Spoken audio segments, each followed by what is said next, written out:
All right, I am here and I am back with screwdrivers. I believe this stream I'm gonna spend some time trying to get over 1,000 kilometers an hour.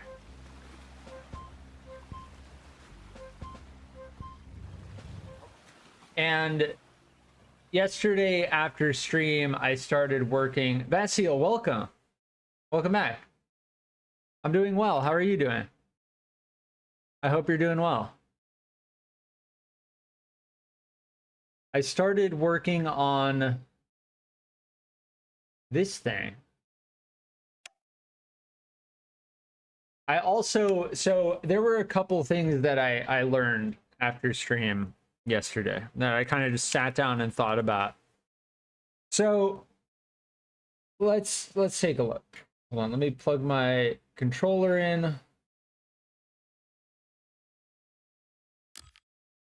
So the problem we were having before was our vehicle was sliding out using the motorcycle suspension. And the thing with the motorcycle suspension is there's a weight limit to it.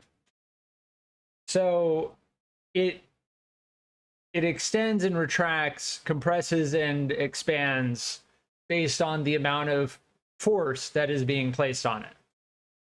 And that's great for traction, right? You want it to maintain traction with the road. So like if you hit a small bump, the wheel will extend and maintain traction with downforce on the wheel. But when you have too much weight on it, right? We saved the alpha meta. This was the base of what we built upon yesterday,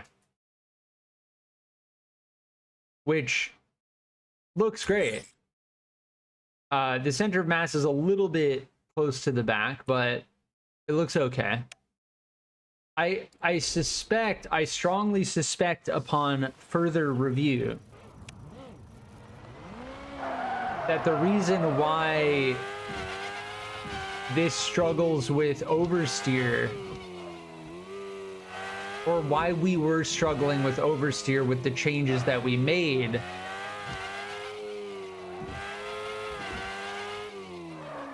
was due to the fact that the suspension is constantly being compressed 100%. So when the suspension is compressed, this is what it looks like in a fully compressed state. And you hit some type of bump, you go down a hill or whatever, it doesn't let you maintain traction nearly as well, is the problem.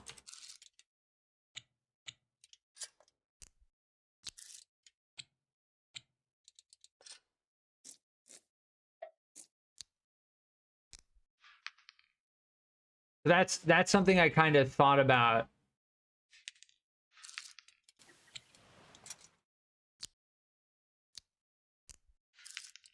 yesterday. This thing isn't bad. It isn't bad, but like if we're going for like a Mark III meta build, I think things like that are important to recognize. And the problem is, well, there is no problem. You just need to understand that something like the street suspension has a higher, a rapid increase in resistance, right? 3 centimeters, 7 centimeters, 10 centimeters. The more compression, the higher the resistance gets rapidly. Whereas with the suspension motorcycle, it doesn't increase nearly as rapidly. It can extend all the way before it gets to 220 Newton meters, 23 centimeters, right? At 23 centimeters, the suspension street big is at 330 Newton meters. So that's something to consider.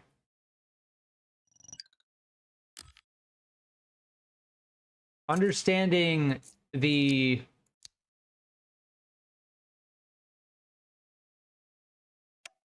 different suspensions and how they work is very important.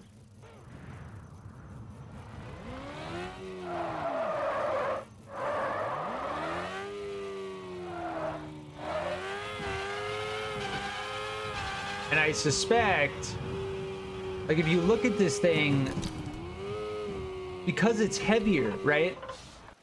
This thing, the Alpha Meta Mark II base weighs 968 kilograms. The Alpha Meta Mark I is 687.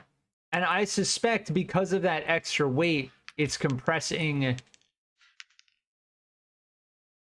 the motorcycle suspension beyond what it's helpful, beyond its helpfulness.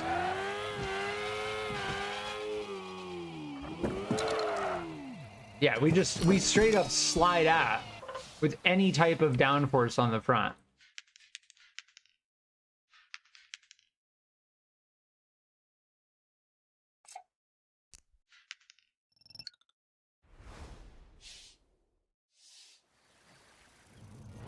And it obviously has to do with our center of mass being located too far back. Yesterday, we shifted the wheels back, and it pretty much solved the problem. But yeah, without downforce on the front, I can't turn. Obviously, it stops it from sliding out. But that's because, well, not really. If we hit a bump, if we actually get traction, then we start sliding out. But yeah, I refined the Alpha Meta Mark I. This thing feels quite good. But it's kind of competing with the... This is four-wheel drive. That's the interesting part. It's kind of competing with the Streetmaster Pro Max Mark III. In the sense that it's got higher acceleration on the low end and very good handling.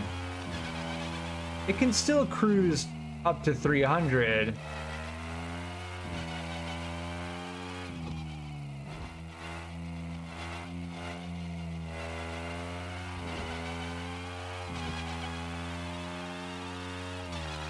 I might put this on the workshop as well, because it's a different design, similar goal in mind.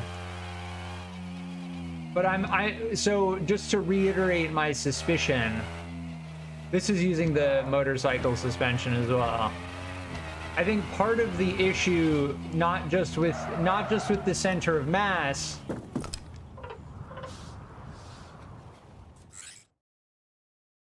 part of the issue is not just with the center of mass, but also with the entire mass of the vehicle.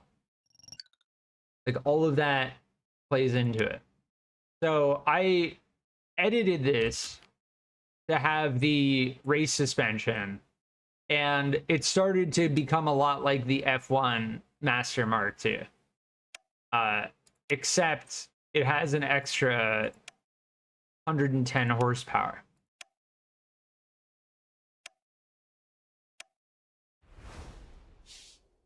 Matthew, welcome back.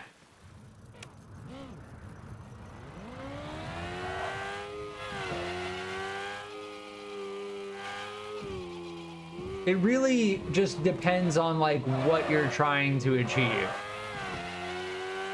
at that point. It's like, for most tracks in this game,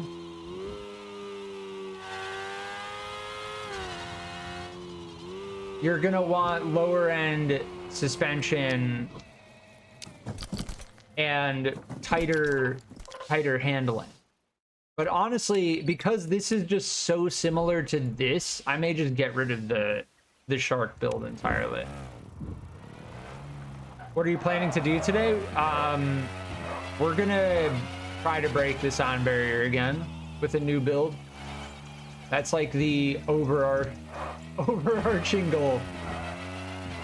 But again, this thing suffers greatly from being in neutral constantly.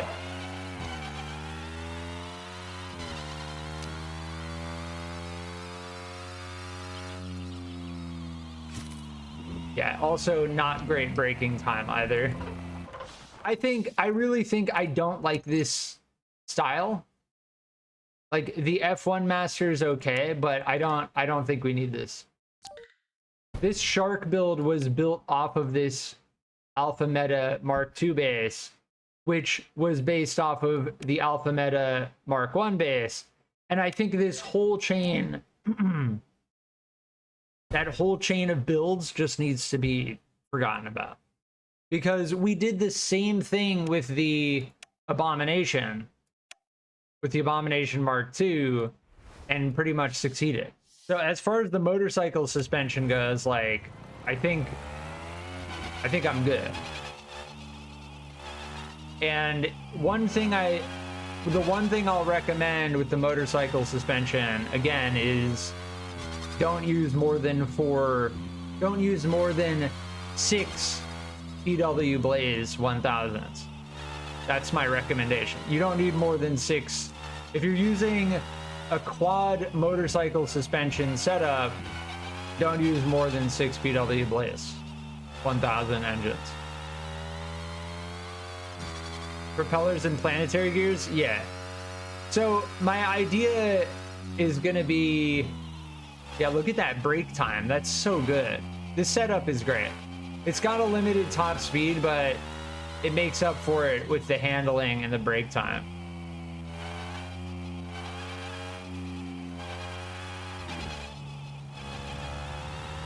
Yeah, this thing feels good.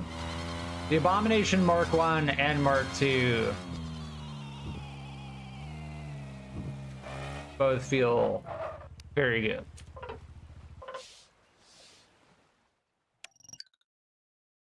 So, as you could probably see, this another Abomination taking shape.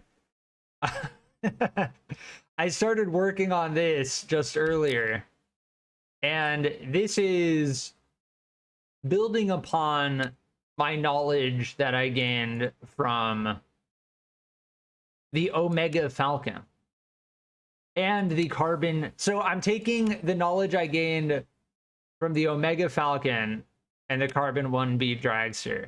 This thing is crazy.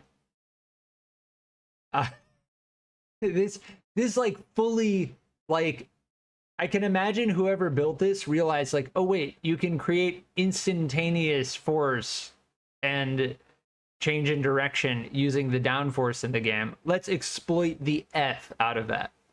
Like, that was the mentality.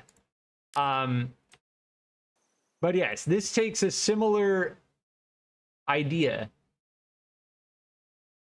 These engines are both in reverse direction.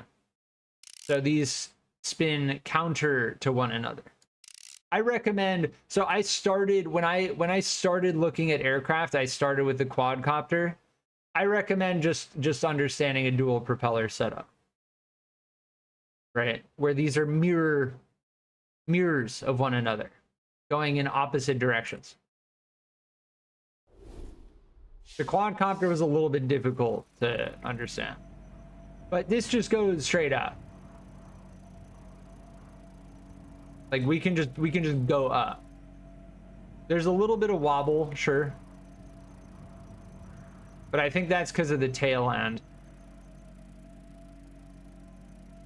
So the Abomination is your best build. I still think my best build is the Street Master Pro Mark II. This thing? I still think this thing is my best build.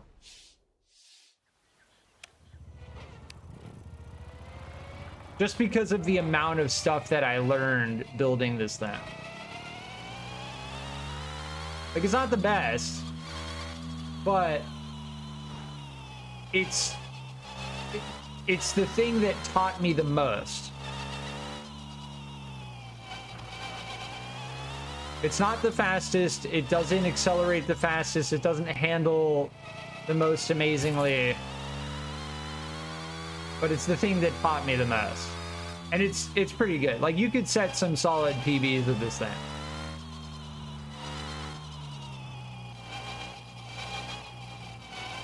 The reason why I say it's not the best is because you can refine this thing, right? We made the Streetmaster Pro Max Mark III, which has like a higher top speed, a higher horsepower.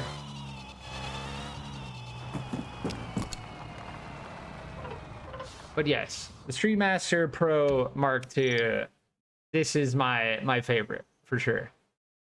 The Alpha Meta Mark I is competing. It's close. It's close.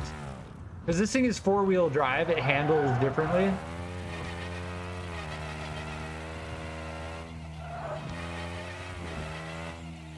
I don't know. This may become my best build. I think I put this on the workshop. It handles a little bit more smoothly, is the thing. And under full acceleration and full turn, it doesn't slide out. And its brake time is very good. Because it's lighter, the motorcycle suspension is able to compress and expand. You can see it, like on the bumps in the road. The motorcycle suspension is not over compressed due to the weight of the vehicle. So it handles quite well.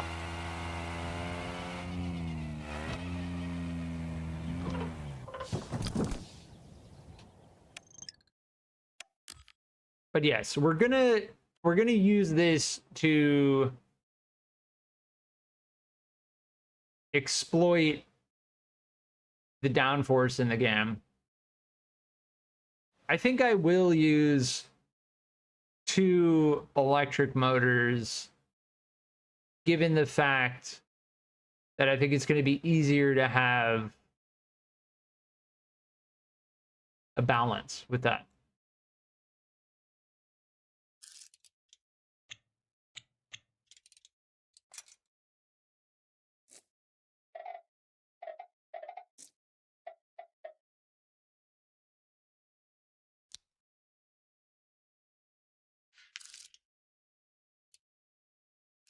This should be, let's do this instead. By using the hinge connectors, we can make sure that this does not rotate. We don't want this to rotate.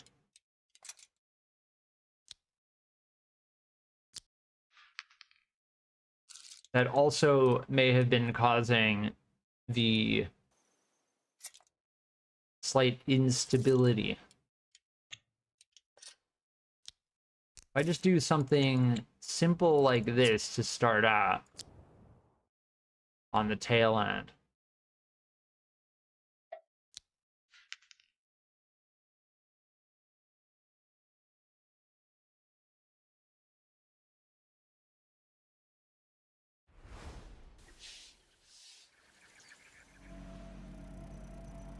Yeah, we already have, like, look at, do you see that? I'm pressing like, well, we're upside down. I have no way to rotate. Rotational movement is always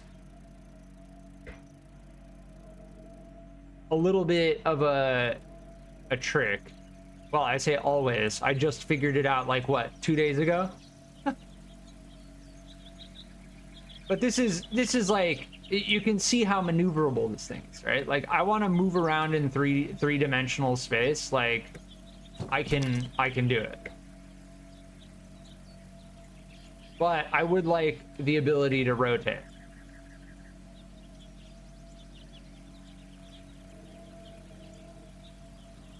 Looks like a plane? Pretty much. I mean, it's gonna get there. So the reason, you may be wondering, why are the engines in front of the propellers, right? That's because I want the mass. The heaviest thing are going to be the engines, right? I mean, unless we add weights to it, we can add weights wherever we want. I want the mass to be in the front, slightly in the front. Well, ideally, you would have the mass right where the thrust is. We can easily crank this thing up to 11 by putting a planetary gear on this thing, like quite easily. It's not, again, when you're, it's a different realm, and it's very interesting. It's a different realm when you're dealing with aerodynamic forces rather than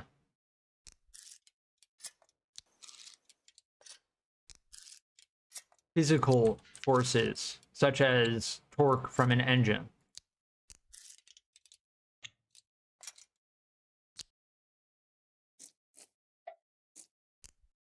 The only thing is we need to make sure that we have these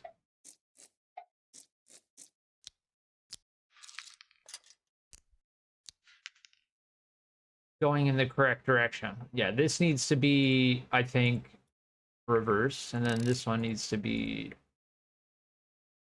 direct. We'll find out very quickly. David, welcome back. Okay, these are perfectly backwards. I shouldn't backseat people too much. Oh, it's completely fine. Honestly, you know, with a game like this, I don't mind input. Like, so there are many different types of games, and this is the kind of game where backseating isn't really like backseating, because it's actually difficult to understand stuff like this. So what I'm trying to say is I actually appreciate your input. It's helped me on many occasions. So don't worry about it. It's all good.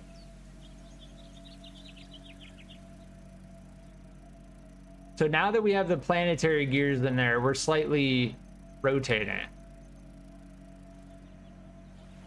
Even though they're rotating in opposite directions.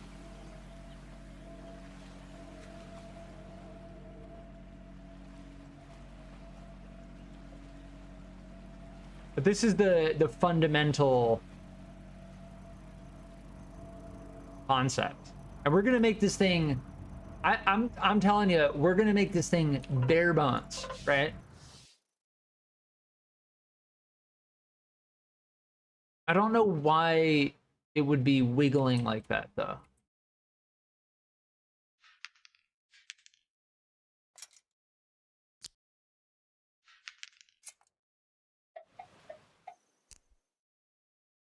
I have a suspicion that it's because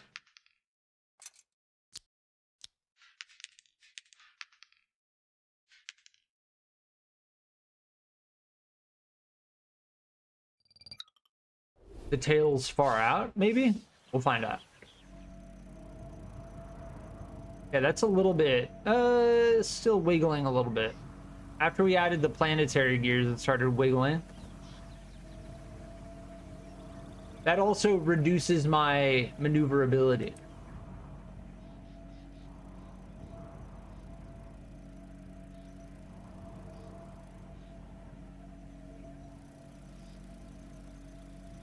Turn one electric engine 180 degrees. Zach, welcome.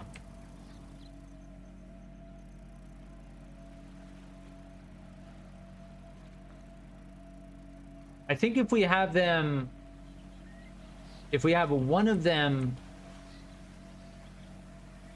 going the opposite direction, that'll cause an imbalance in the whole thing. Right now, the whole thing is perfectly symmetrical.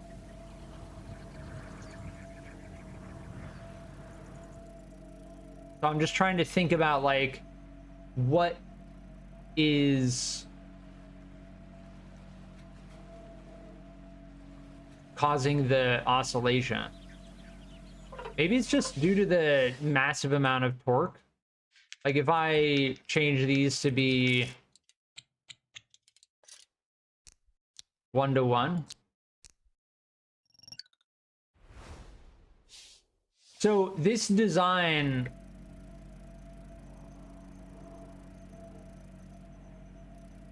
yeah, it kind of wiggles a little bit still. Huh. I think we were correct in the sense that we want this to be maximum distance.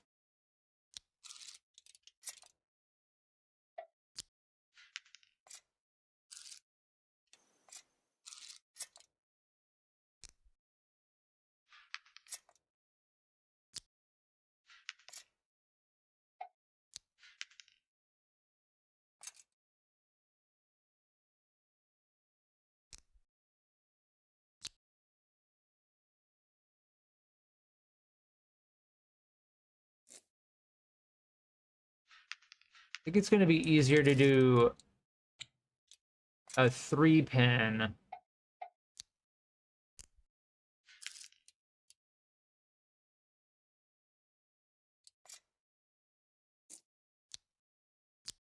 And then we can expand that to have 4 on either side rather than 2.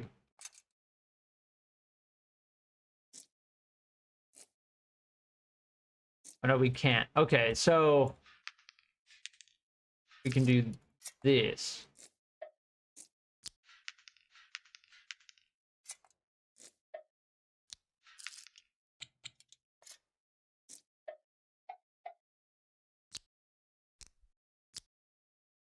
There we go. Planetary rotate in one direction.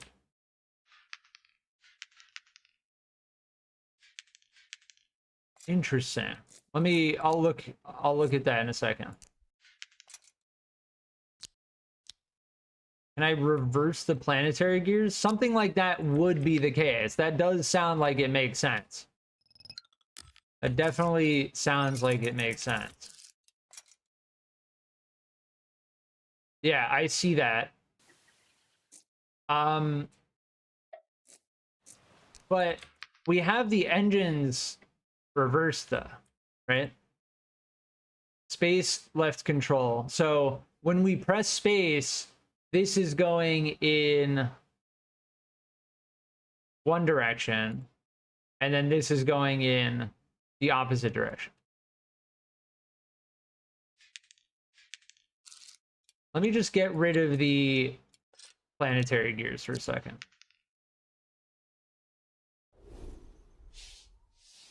But it's something to do with the planetary gears. Because, oh, maybe it's still wobbling a little bit. But you can see, look at that mobility. We're upside down right now. Yeah, that left and right. There we go.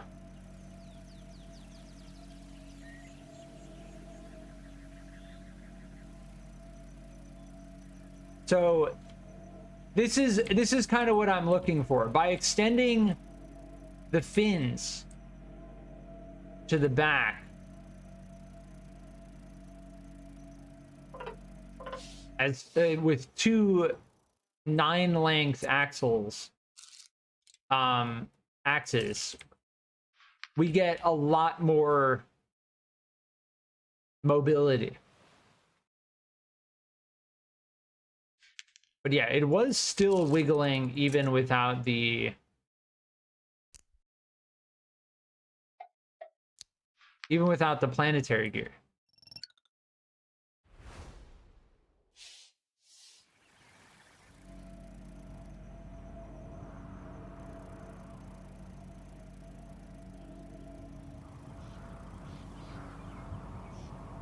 Now it's okay.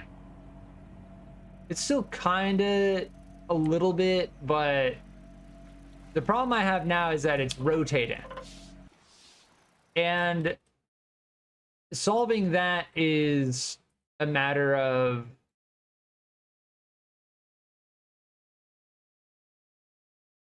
having some type of stability I think, on either side.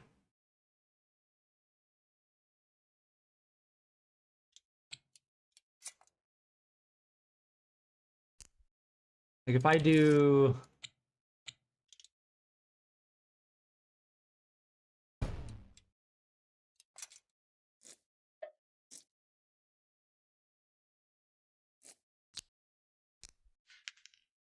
Let's see what happens if I do that. VW Humber, welcome. We are experimenting with aircraft.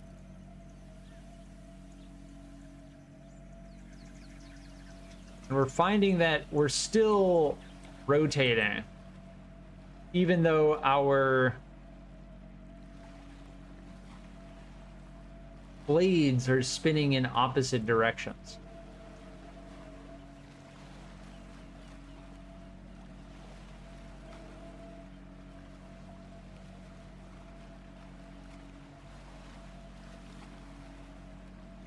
We're rotating clockwise in the direction of motion.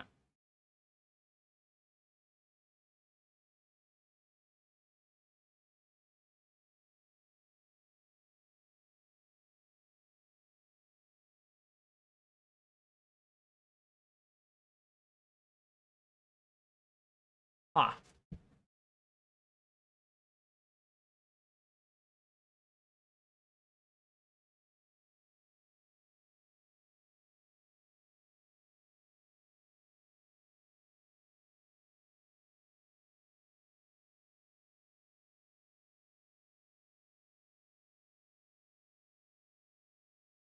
We're going to need to use servo motors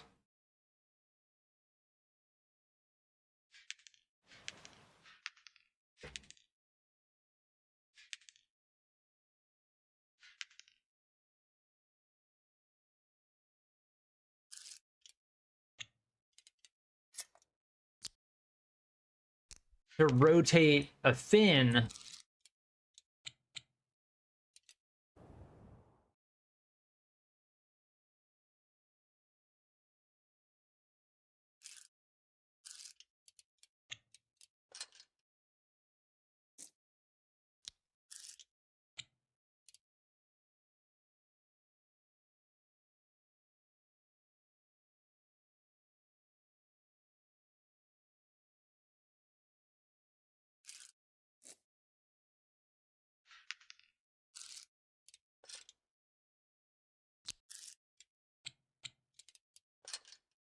so that we can rotate.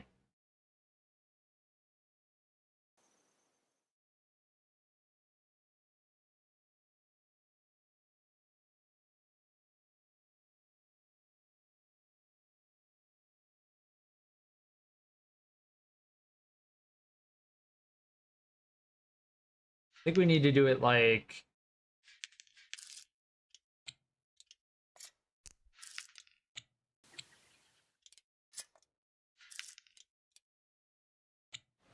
Oh, we can use one of these, right? Hinge connector to this to the stepper motor.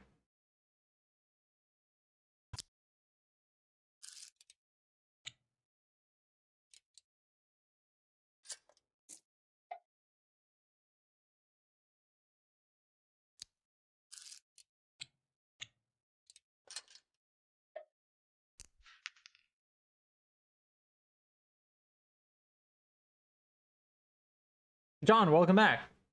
BRB. Thanks for stopping by.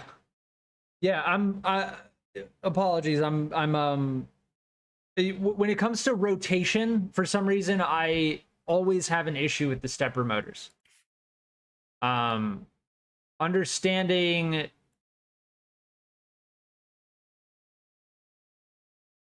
what direction we want the stepper motor to go in with relation to the direction of motion and how we want to rotate depending on which key we press is quite a process. Like, I said it before, and I'll say it again. Aircraft in this game, especially having an aircraft that can roll the way I like having it roll. No, let's just simply do each 45 with Q and E and see how that does.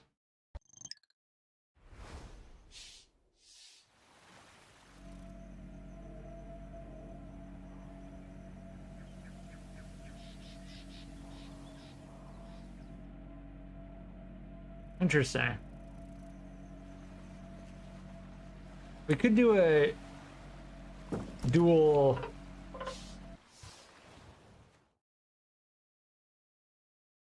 We could do a dual stepper motor setup.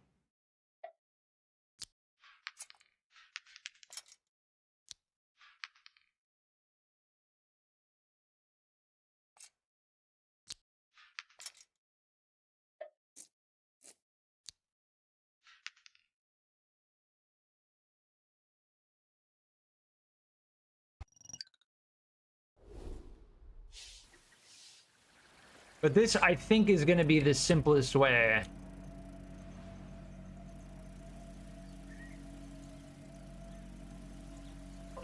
Let me use the carbon fiber wings just because they're going to provide the most. Oh, we're out of money now. We need to do races. I should probably do this in creative mode.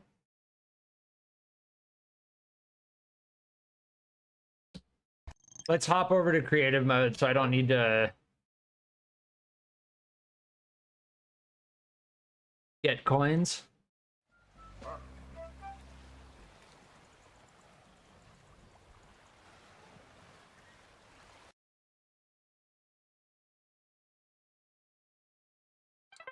Yeah, when experimenting with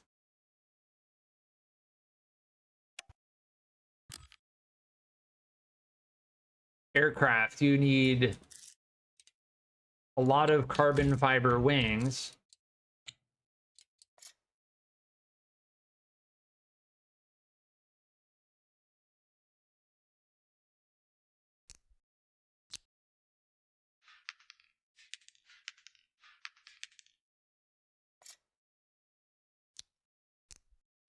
Yeah, I have no idea how that's going to work, but we're going to experiment. Using the stepper motors in general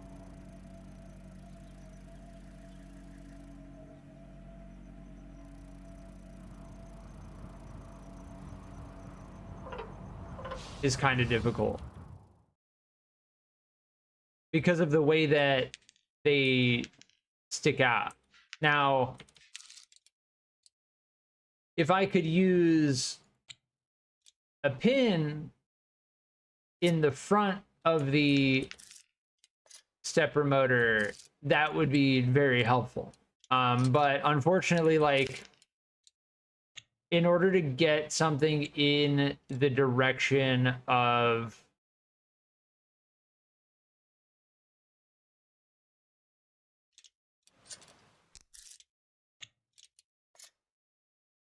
along the axis of rotation, it's kind of interesting.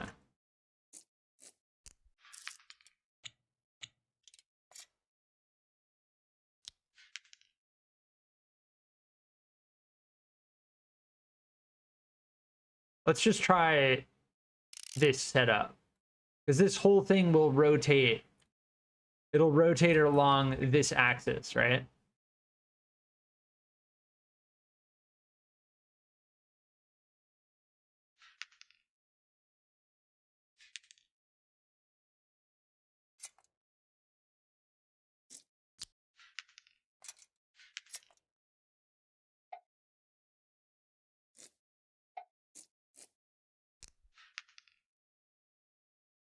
That's Q.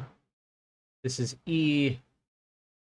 I'm just going to do 90 degrees to see if I can get a feel for it.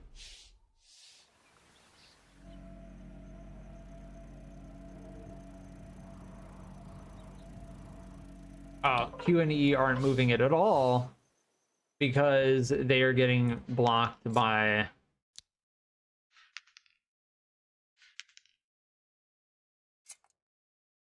the thing itself.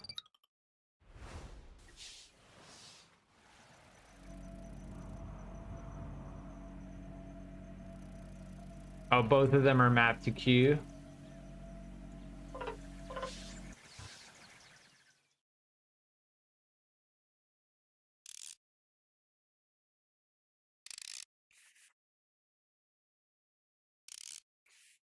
This is generally, I'm trying to make flaps. So like on an airplane, on the wings, you have flaps,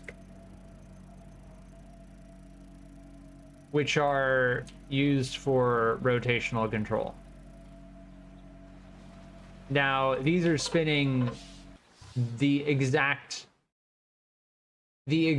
opposite of what we want. So if we just do -90,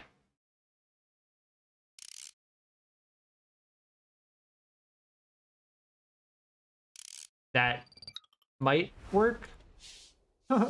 If it's the exact opposite, if we make both of them negative, it should be... No. That is not what worked. So this is a problem with the core of the game that I'm gonna reiterate. When you're in the build mode,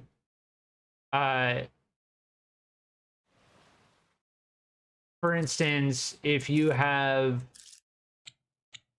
it's something I'm struggling with like desperately when using the stepper motors and stuff, and I'm gonna like broadcast this for the developers as someone who has over 50 hours in the game and someone who has got the supporter pack. When you're messing with the gear ratios, like you can do this, right? Like you can click on it and see the different gear states. If you couldn't do that, it would be really difficult to know, like, oh, I need to go and test it every single time to see what gear shifts into what. Now with the stepper motors, I need a way to see what direction and what it looks like when it's in the extended mode. Because the only way I have to know, okay, when I press E 90 degrees, what is this going to look like, is to go free drive into GAN. And I have to keep doing that over and over again. Right? But we're close. We're close. Like, that's the general idea. You can see it on screen, right? It's a similar design as the Omega Falcon. So when I press E, it's going 90 degrees.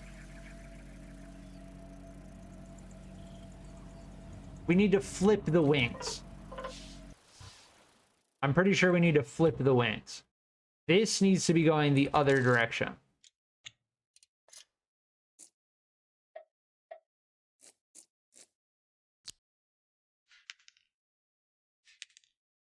And they do have to be equal, because if they're not equal, then it's going to immediately cause an imbalance.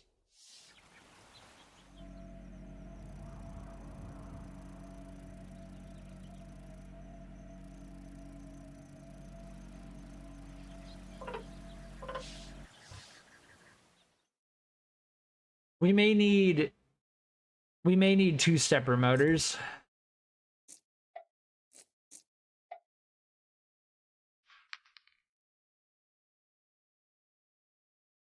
But we're definitely getting closer.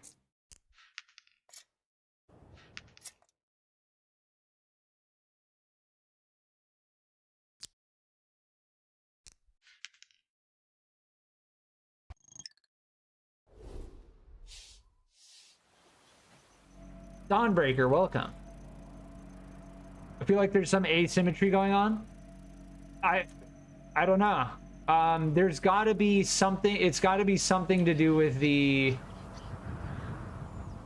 If we get these to rotate...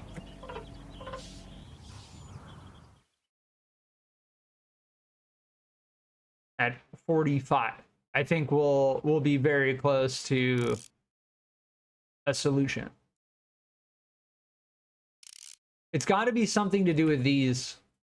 I need to look at these very carefully. So this right here has no peg. This has a peg. It's a limitation of there being no mirrored mode in this build mode. So I see that there's a peg here. There's definitely some asymmetry.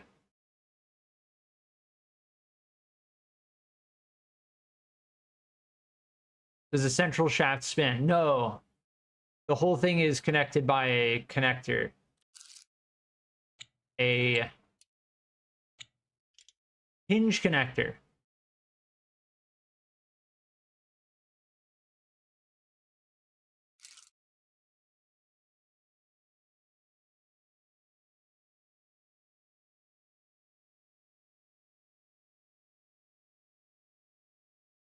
So in here, that sticking out there is a... If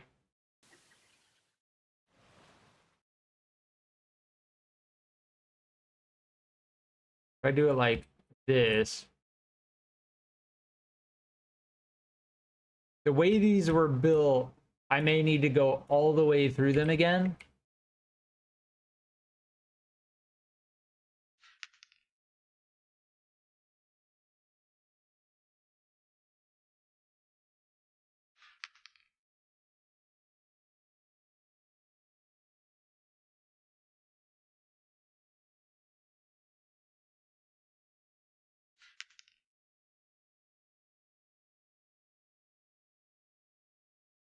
Making things perfectly symmetrical without a mirrored mode is like, it's asking to watch me never play this game again.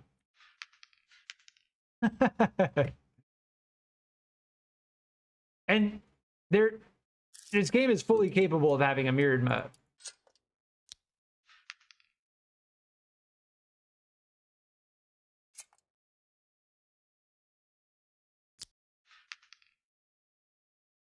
All right, that is mirrored on the top.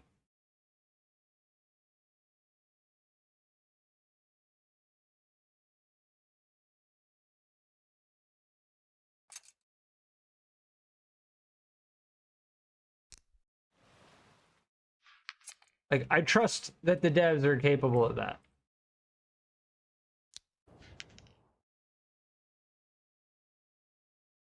So let's start from the bottom. 3-pin connector, and then this connects to the top.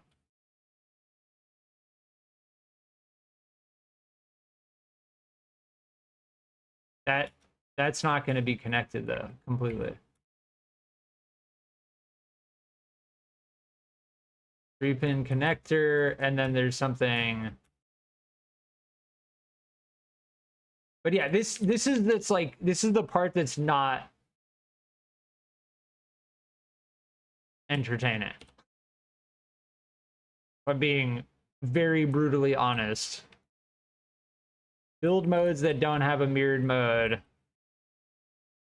All right, so I think we have these. These are properly mirrored now. As for whether they're completely connected, I'm gonna have to drive it to find out. If they're not, then we can make some connections. Yeah, they're not completely connected. The propellers are spinning in opposite directions. If the propellers were spinning in the same direction, the whole thing would rotate very rapidly. Before I place anything, I think we're going to need, given that connection there, I think we're going to need one to cross like that. And I think that's all we're going to need. But yeah, examining symmetry is something I do not enjoy doing. There we go.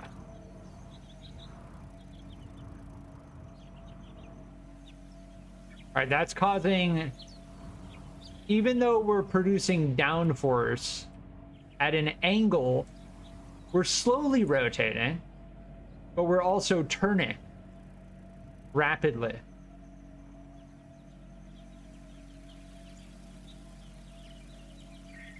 But it's much smoother now.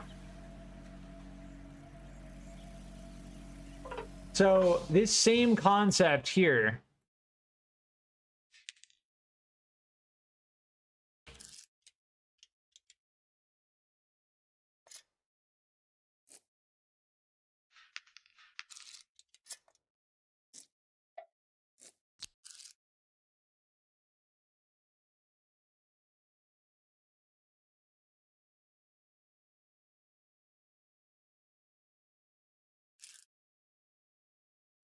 I want fins like that.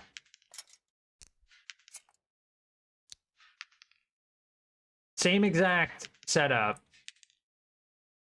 except with fins like this.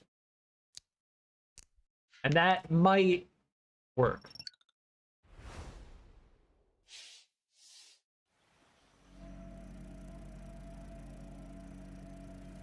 Kinda a little slow, but I'm pressing E right now and we're rolling to the right. So it is achieving the goal that I set out for it. Now we could just go, I mean, we could just go with static WASD, right? Like, the way I'm building this thing is in order to fully exploit the fact that there is no inertial force. We can just instantaneously, I want to go to the right. Okay, wait, I'm upside down. Hold on. We need some way to know whether we're upside down or not, which is not possible if we're doing it. So if I want to go to the right, we just go to the right.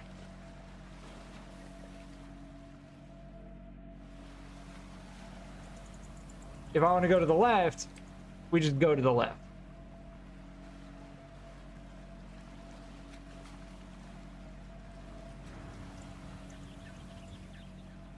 Being able to rotate would be nice, but it seems like getting the flaps to cause the proper rotational force is tough. But we have really good control over this thing. Like I can easily angle this thing. Yeah, under the bridge we survived.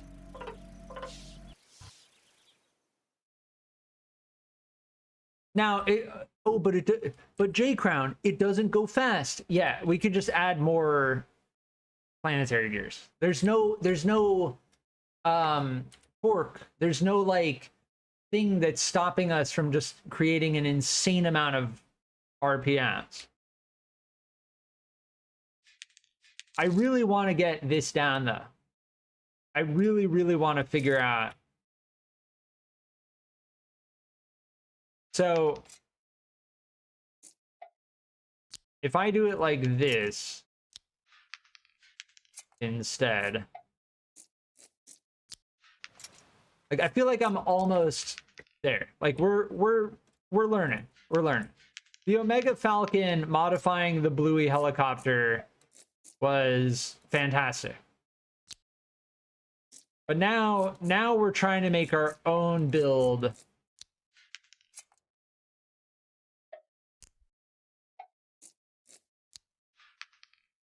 That's a 45. Let's make that a negative 60. The thing is, if we... Yes, I know, 61, not 60, but... It's extremely difficult to get exact numbers with this slider. Like, just let me type it in. If we get this rotation down properly, the way I want it to be, then we have ultimate control over this vehicle.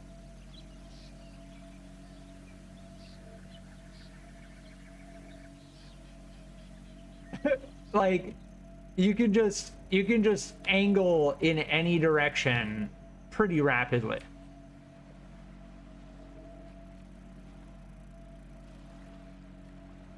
What I'm trying to create is a UFO, basically. Like, think about like a UFO being able to just like hover over the ground and pretty much steer in any direction using some like unknown, ungodly force to propel it, right? And I'm flying very close over the ground now to demonstrate just how we could use this thing, for instance, to go through checkpoints. Will you do some races with it? I may very well, yeah. The only problem is rotating is still... I feel like our rotational ability is just... All I need to do is this. I just need to keep this thing flat, right? If I can just keep it from flipping over, then we're good. But we're getting close. Like, I'm sure you can tell we're getting close. Now, if I want to make this even more maneuverable, right? We're trying to exploit the way that, so in this game, the way the rotation, that movement works is there's just this magical force in the game that turns you, right? You're not relying on traction from wheels. You're not relying on anything. So the developers added a system in the game that such that if your vehicle goes flying into the air off of a ramp, you can actually control it in the air, right? And with that in mind, okay, so let's think about in reality, if you take a car off of a ramp, right? You're not going to be able to control it in the air unless you have some like crazy reaction wheel system with fins utilizing aerodynamic forces to stabilize it. It would take an immense amount of complexity to stabilize a car going off of a ramp in the air. Now, the developers added a system in the game that lets you move your vehicle in the air freely with WASD. That is what we're exploiting right now. Right? We're exploiting the fact that we can just angle ourselves in the air. This turn radius is absurd.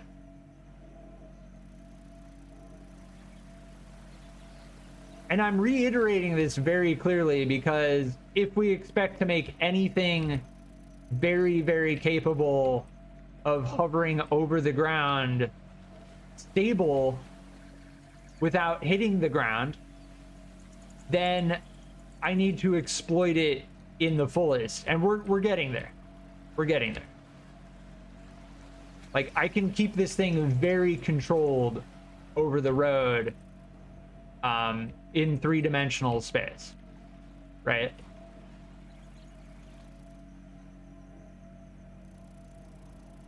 But we take this same concept, like you can see the turn radius. Okay, we need more turn radius.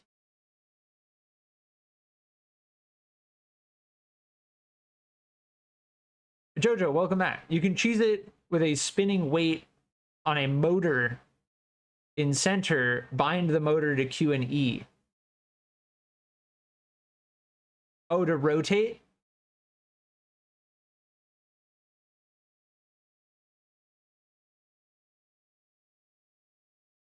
That would be interesting. What I'm thinking about now is how do I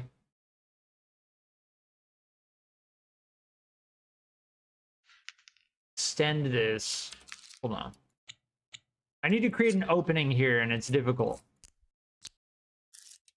So I think I need to create a bar.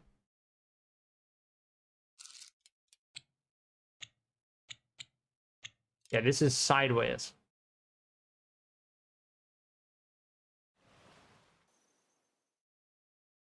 This, except like this, would be very nice. Like a cross between these two would be very nice.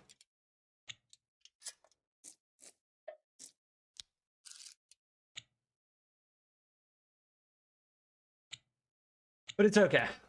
We're just gonna have to use all these pieces.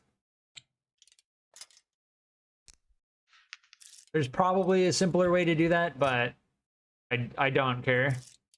As far as like super meta optimization builds go, like I don't. That'll work just fine. No, what we can do, I'm being poo brain. We're being poo brain. What we can do is this. This game does require you to think. It does. So I'd say I'm being poo brain, but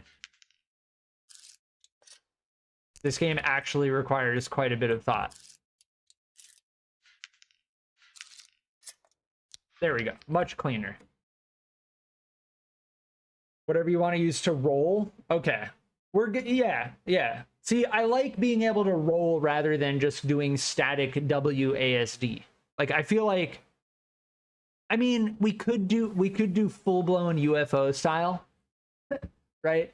Where like we go in one direction and then just rapidly turn in whatever direction we want to go in. Like, I'm pretty sure we can do that with this thing at this point. If I just let go of the accelerator, like I'm going straight, left, right. If I want to go immediately to the right, you just do that. Immediately to the left, you just do that. Now, the roll is only necessary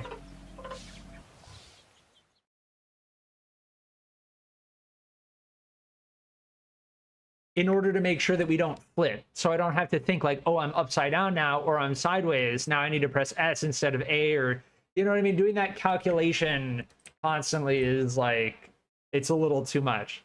But we're going to work on it. This tail could be brought back even more for even more maneuverability. But what I just demonstrated was, like I said, creating a UFO where you can just instantaneously change direction. Like, you don't need to turn, you don't need to like change the direction of your mass, you just instantaneously change direction. That's what we're going for, but I will be right back.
All right, I'm back.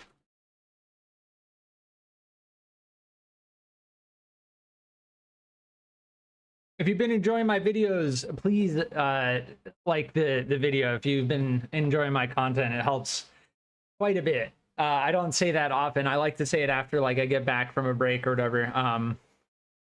But yeah, I appreciate everyone being here. I'm really glad to see that these screwdriver streams have brought a lot of interest to my channel. I do variety. I have streamed. I mean, I'm sure you can see my track record, all the games I've streamed. But I've definitely been enjoying screwdrivers quite a lot. We're getting to the point in this game, and I just want to get it out there. Like, we are getting to the point in this game where we are honing in on the physics engine. We are fully aware now of and like, I don't, the devs here, again, let me just preface this. This game is absolutely worth $4.99. The supporters pack, absolutely worth it. The fact that this game is free to play is amazing, and it's a beautiful opportunity to learn about like gear ratios and physics and whatnot. But I just wanted to get that out of the way before I say this next thing, which is we are now at the point where we are fully exploiting the physics engine to get maximum acceleration, maximum speed, maximum turn rate, just absolute exploitation of the aerodynamic system in the game, because it lacks inertia, right? And there's a system in the game that the developers put in which allows you to turn in any direction when you're in the air on a dime to stabilize your view. So we're kind of at that point right now. Like, and you can see, I'm sure with this vehicle, we still have yet to get our rotation down. Like, I'm turning left, I'm rotating left, but it like makes us drag a little bit.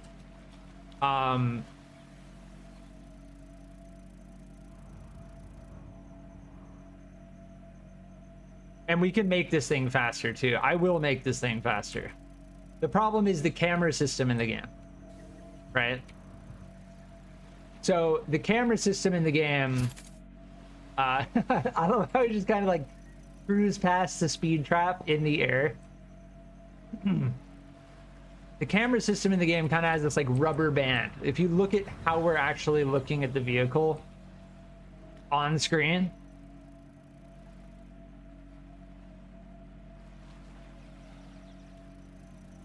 especially if you go up, it doesn't like going up so much. And I assume, if I had to guess about why they set the parameters in that way, because when you're driving a car, you don't really go up that fast that often. Like, if you're in a car, you're not going to just start going up at 200 kilometers an hour. Yeah.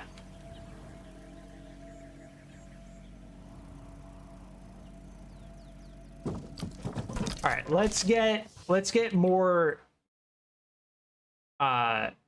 speed on this thing. I feel like if we just change this, oh, we can't because of this here. So we're gonna have to rethink.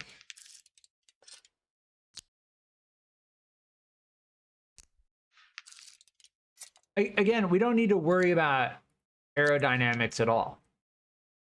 We can press C to see the aerodynamics, which I think comes from this direction on the ground. We just we don't need to worry about basically any type of force.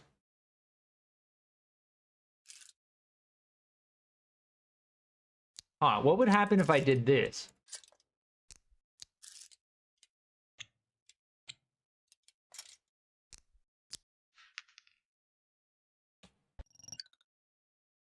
We're not worried about any type of force aside from the downforce being caused by our wings. It's kind of bugging a little bit. I don't know if it likes those connectors so much. Those top gears are causing your roll. Oh, we're good on roll now. Yeah, we're good. Look at that turn radius. Like, we're going 400 kilometers an hour and we're just turning. Like, that's absurd.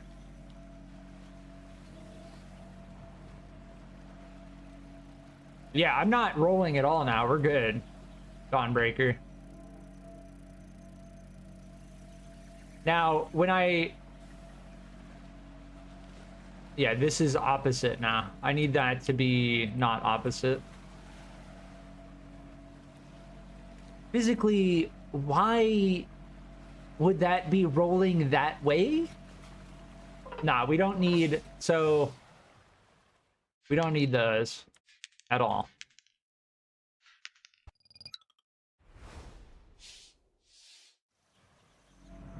You should do the long straight race, world record time. Pretty much. I mean, like, the way that I've adapted this. Why are we... Wait, what?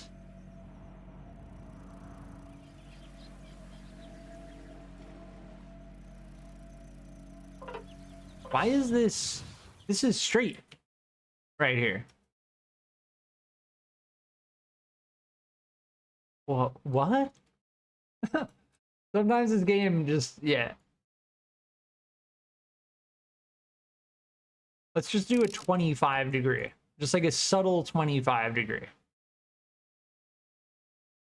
No, this one doesn't want to go to 25. Just 26. Okay, good enough. Whatever.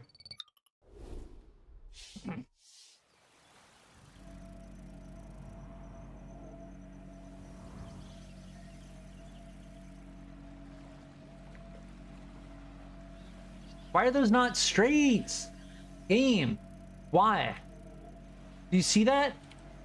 The left one is like out of alignment.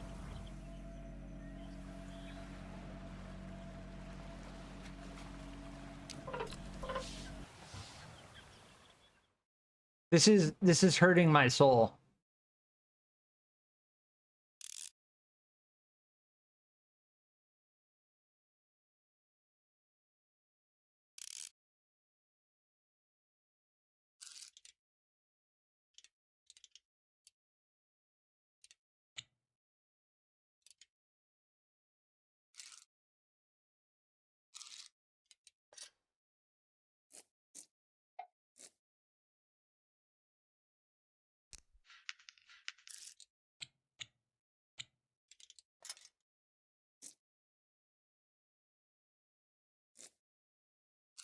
No, I think what I'm gonna do is this. I think we can just do this.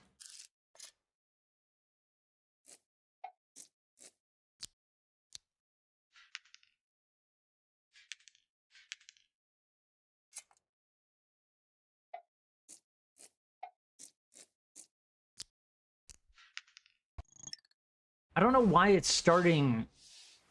I don't have it inverted. There we go. Okay.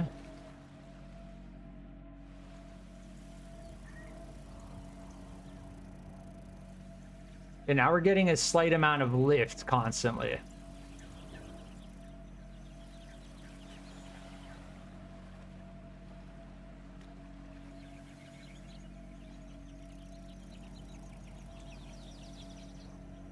And rotation.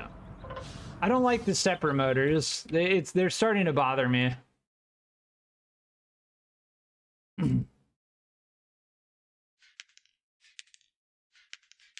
Like, they're starting rotated even though I don't have that. Like, is there a setting? It's not inverted, hold key down.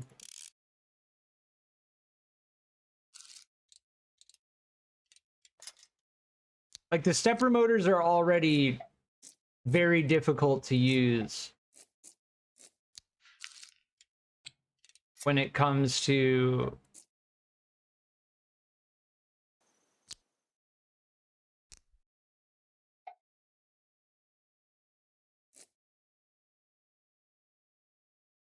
using them to rotate.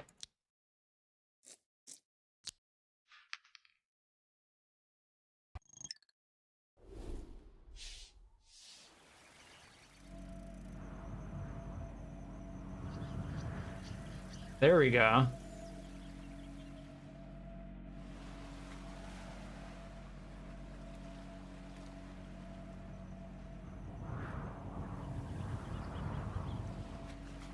Yeah, now it's opposite.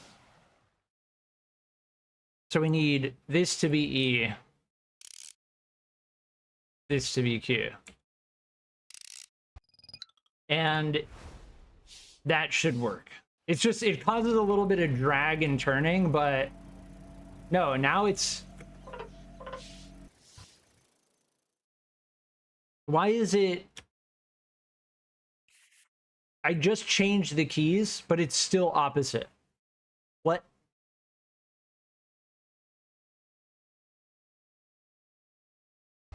I think the stepper motors are bugging right now, and it's confusing the F out of me. I'm pressing Q. I want to be rotating to the right.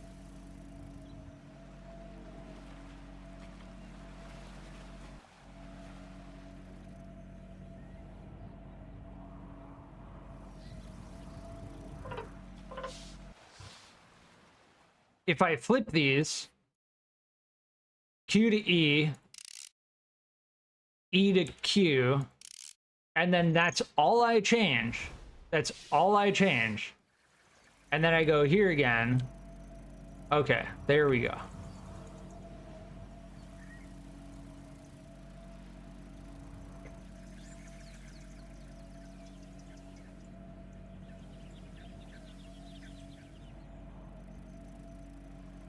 But it makes us like dive, kind of. Whenever we want to rotate, I have to like pull up with it, but that's actually kind of stabilizing. Interesting.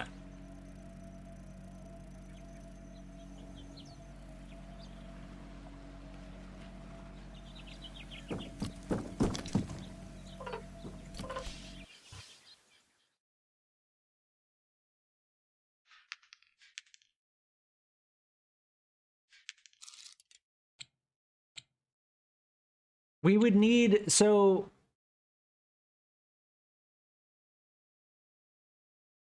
there's no way to program two keys, right? So this is another limitation in the game that I'm kind of just like, my gears are grinding a little bit trying to, so I want this stepper motor to turn the opposite direction when I press Q, right?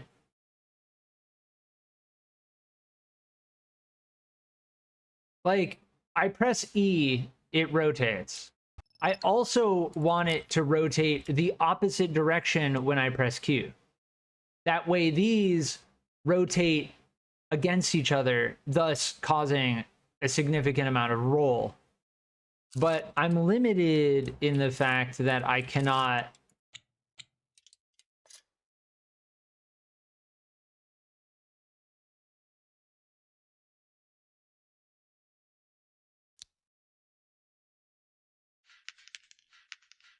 program a stepper motor with two keys. So like key Q, turn degree negative 50. Key E, turn degree positive 50, right? That would be a very cool feature.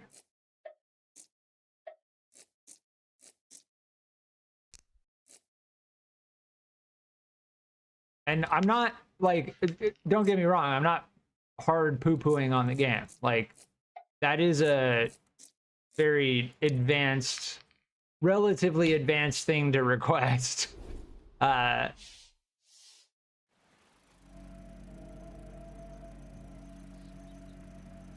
now that just turns us, flat out turns us. Yeah, I don't know about... So I think in order to rotate, we just don't deal with. We just don't. It was said earlier that you can rotate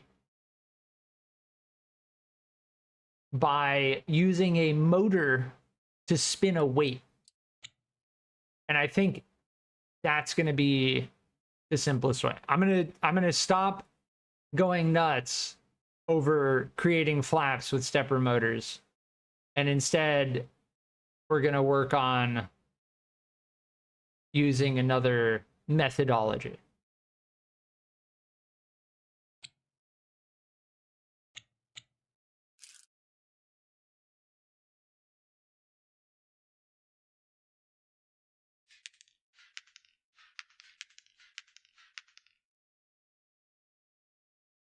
Weight steering? Yeah, if you have something rotating, the inertia, what it's technically called is a reaction wheel. Yeah. If you look up on Wikipedia, like Google, whatever, reaction wheel, that's what a reaction wheel is.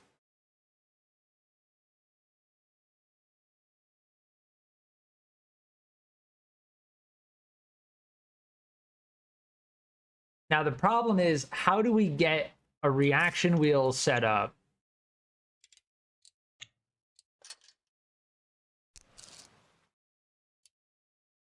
centered around the center of mass?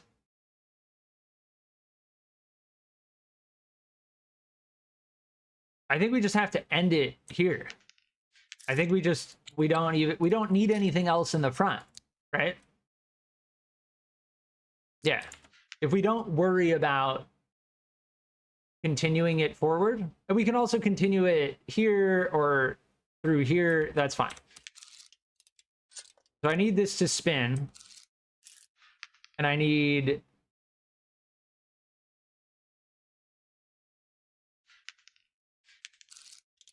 now the main concern with this is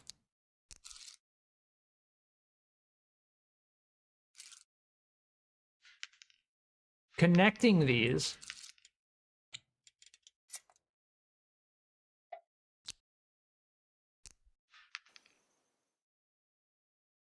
in order for it to spin. You need the hinge connector like you do with props. Okay, that does make sense.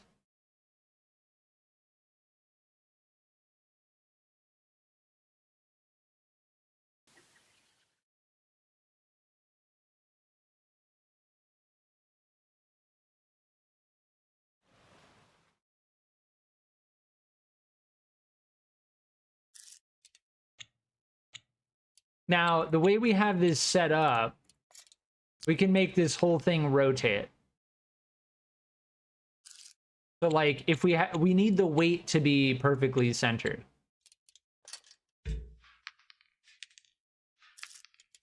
So we're gonna have to bring it out and then bring it back in.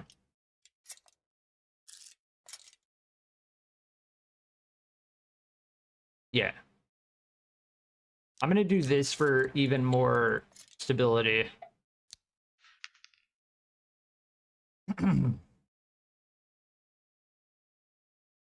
That's ultra stable with a triple pin. Yeah. And then this is freely rotating into this. We could even bring this down to a 3, but no. We're gonna need a 4. The weight can go here, and then we're gonna need to apply force to this thing, right? By using a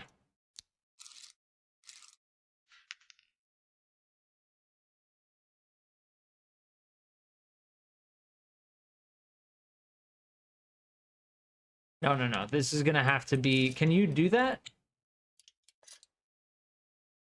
No, you can't put a pin in a weight. Weight has to be on the hinge connector. It doesn't like it though.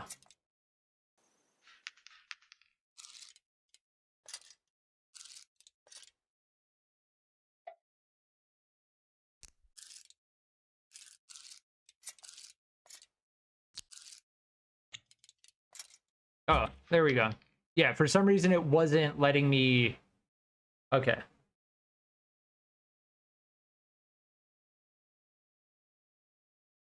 Yeah, for some reason it wasn't letting me do... yeah, I think, no, it's because it had a thing in it. Yeah, we're getting it. Now, the trick is going to be, given this setup, because we have the two engines here, getting a motor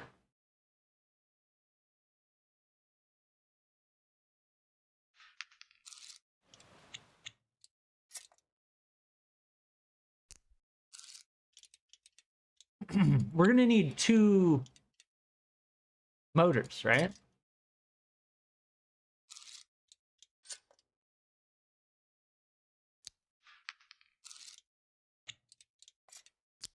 This is what I'm kind of thinking, but it's going to immediately cause a imbalance.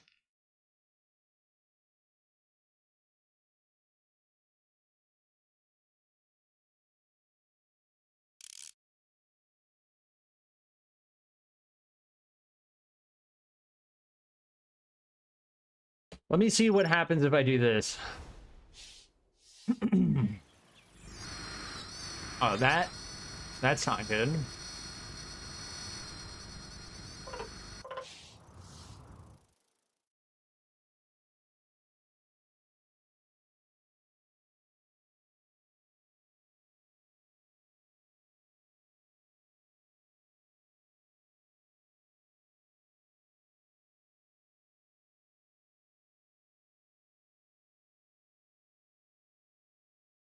Why would that be rotate? Oh, wait. Because I made this into... No, but this is a... Yeah.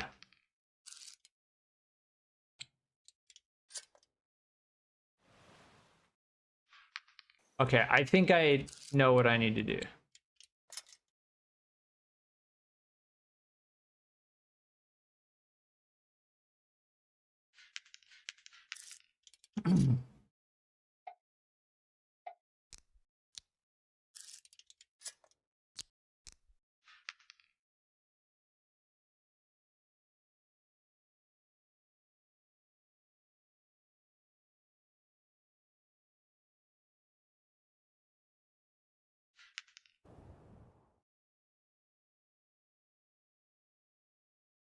I think...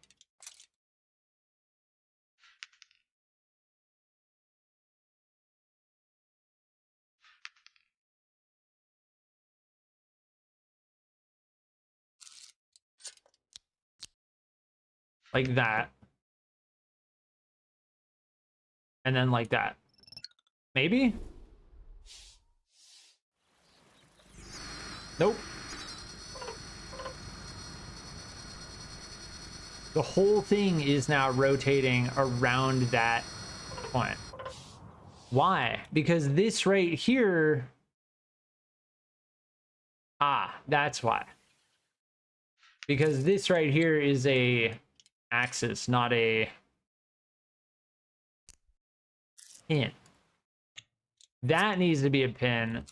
This needs to be an axis.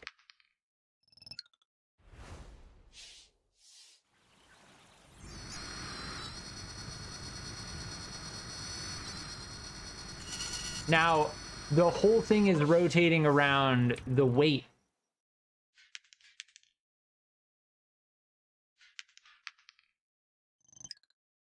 That makes physically... No, now the whole thing... I messed something up with the connections, is what I did. All right, let's restart.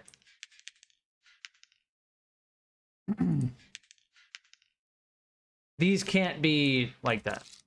These need to simply be connected directly using pins. Right? No, why is the whole thing rotating around? That makes no sense.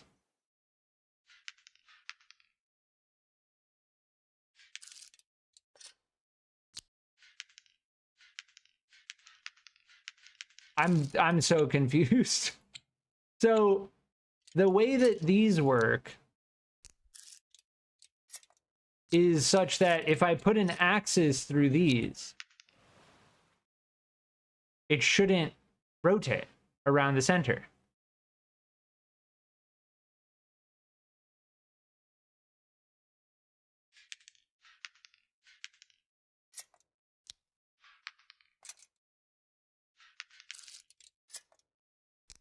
I have no idea why, like, this whole setup is basically the same, but now it's rotating around the center.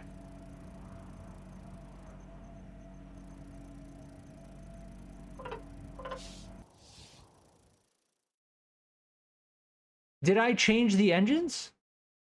Space, left control, space. Reverse the rotation of the engine. I don't think I touched the engines though.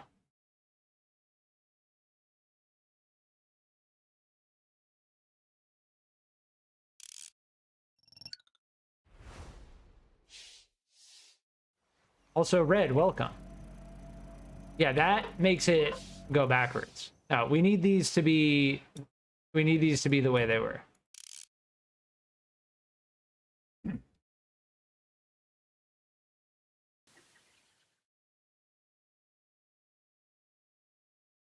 No, it wasn't rotating.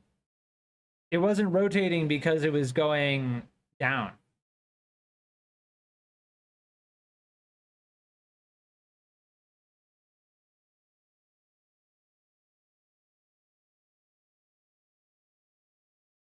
Like, I feel like the physics is just messing with me right now. Okay, we had a 3-pin here.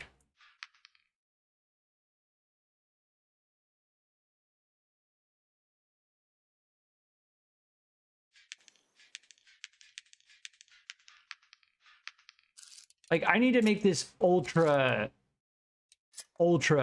stable, right? We're gonna go full 3-pin into a beam 3, right?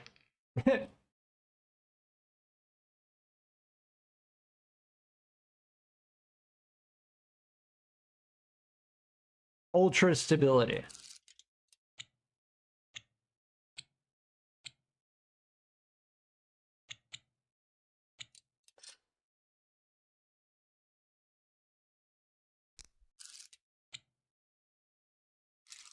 I think it had something to do with this as to why it's rotating. We need this to be a pin connection. I'm sure anyone watching back in the video is going to be like, he changed that thing. How is he not recognizing that? It's like, yeah, it's difficult. There we go. Something like that, right? This whole thing should not rotate. This whole thing, because that's a pin into a hinge connector into an axis, right? Because I suspect this is what was rotating here. And then, to make sure this doesn't rotate, we can simply do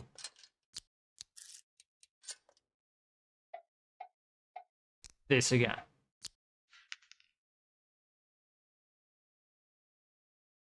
If we want to be extra super sure that nothing's rotating, we could turn this all into a line of pins. Let's just triple check. No, why is the center rotating? This is a pin right here. Okay, I think we need to extend this out.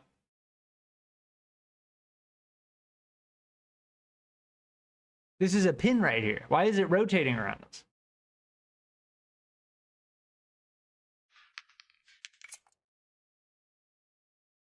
I'm getting blown out by the physics in this game right now.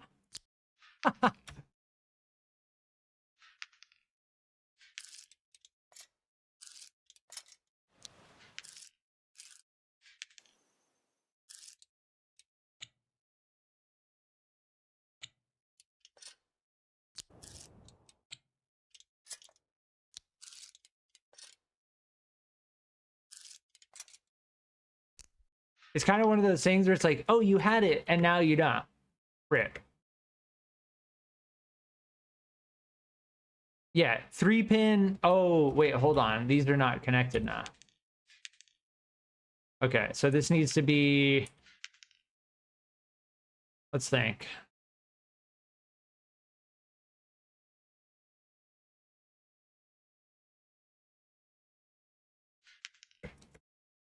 Three pin into a 3-pin,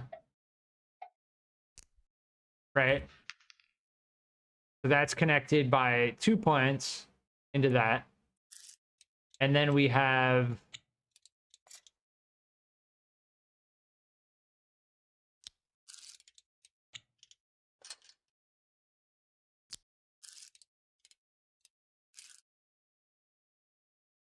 Space Cake, welcome.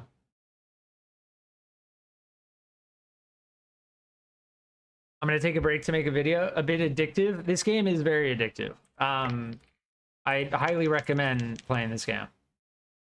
I'm like getting challenged right now in my understanding of how the pins work in this game, because I thought that the pins meant no rotation. But somehow we're getting rotation into this axis connector. I'm starting to think I just make this whole thing a giant line of pins. That's what I'm starting to think. Like, why? Why is it rotating? It's rotating around a pin right now.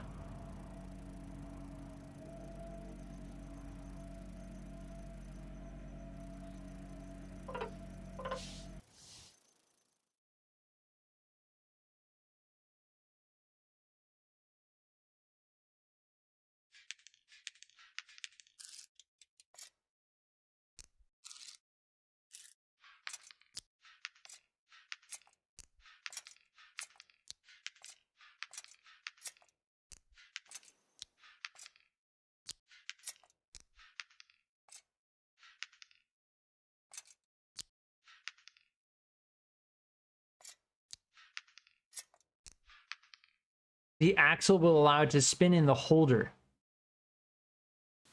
Up at the top? What? This? But this is all, these are all pins though.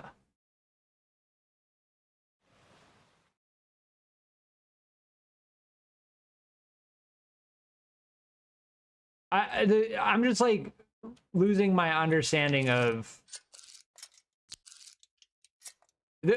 it's like one of those things like, oh, you had it and now you don't. Yeah, good luck figuring out how you had it before.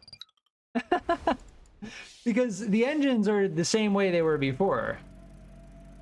I think we need to rethink the way these are set up. Maybe if I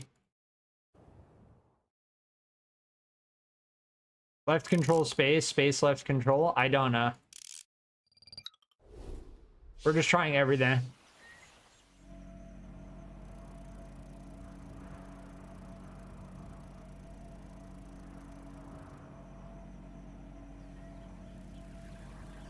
When the axle is in the circle holder, not the axle holder, it will spin.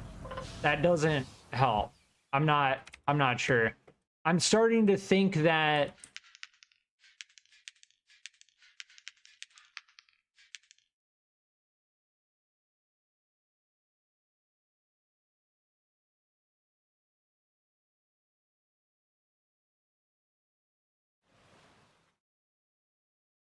this doesn't actually need to be pins. Like, we didn't have this as pins before.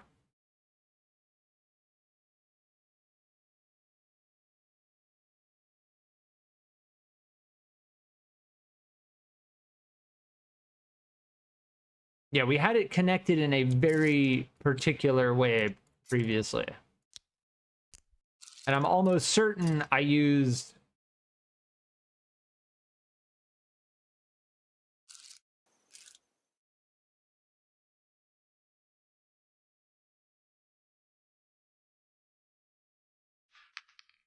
Huh.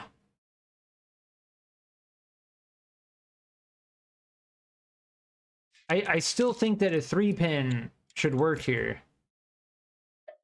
But I don't think we had it like that before.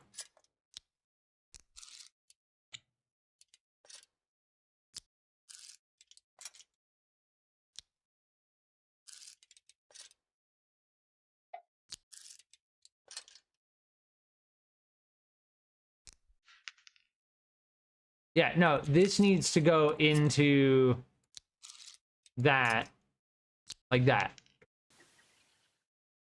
So this is pinned, pinned, pinned through this are the 3.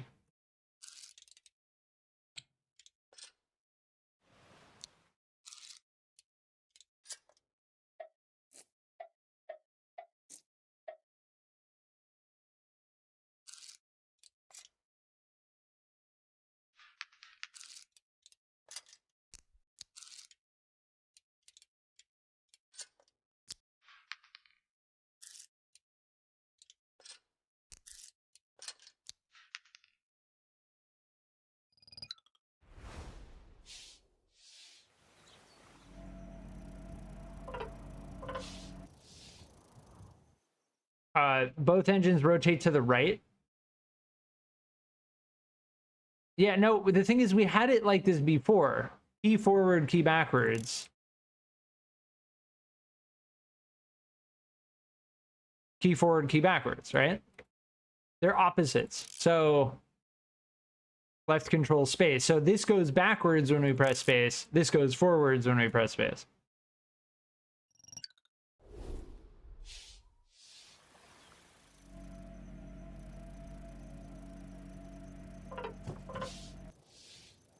What just confuses me is if I make both of these backwards, what happens?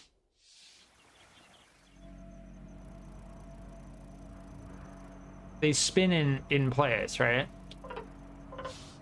Dude, I'm gonna have to take these off and go 1-to-1.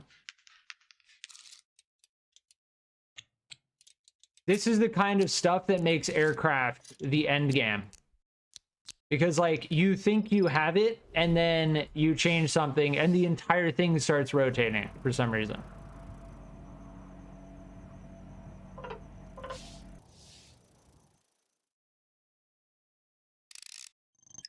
And there's no way to check it other than by going back into free drive over and over again.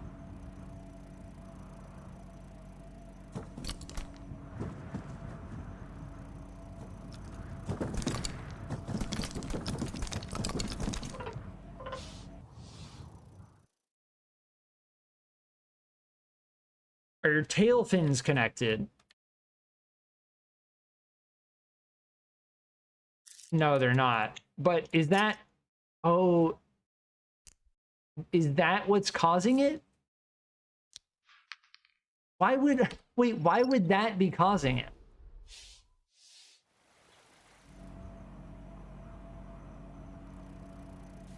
Well, our tail fins are connected now. Our tail fins were not connected. It's still rotating, though. At this point, it's like, it's going to be time to go back on the stream. Thankfully, I have plenty of situations where this was open in the editor. I had this thing connected with a single hinge connector.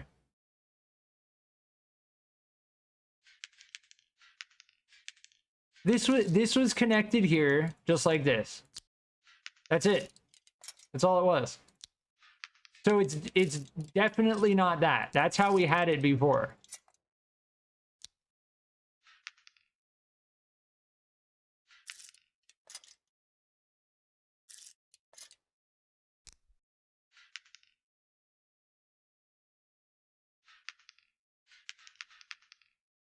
And then as for these, I had them connected like this.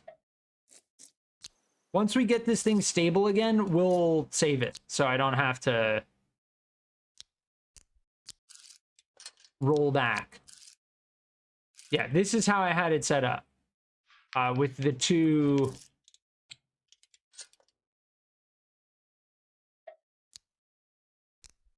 Yeah.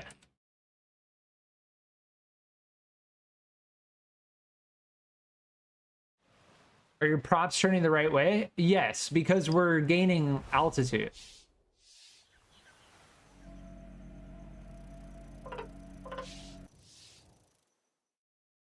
Yeah, space, left control, space. So they're spinning in opposite directions.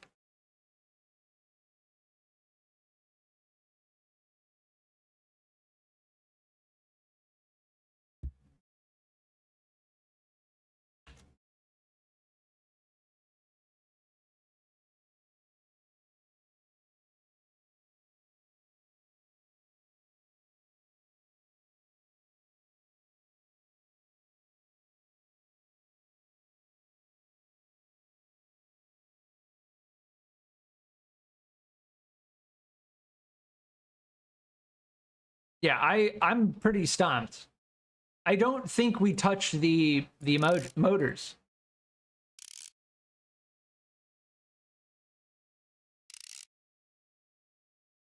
It's a very simple design too.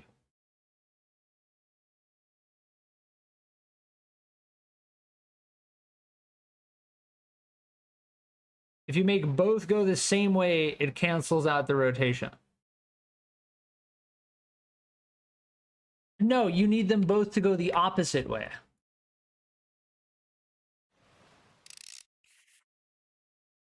Right?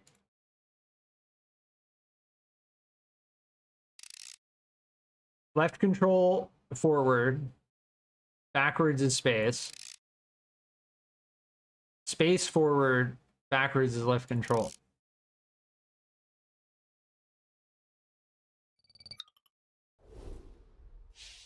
I think this is going to be reverse.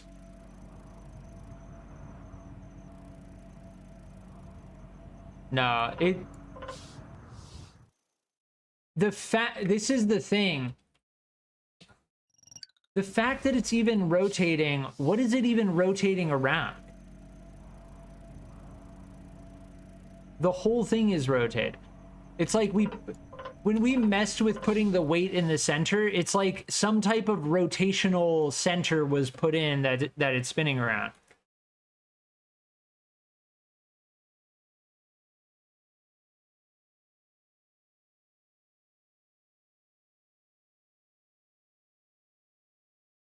At a wing that faces to the sides on the tail.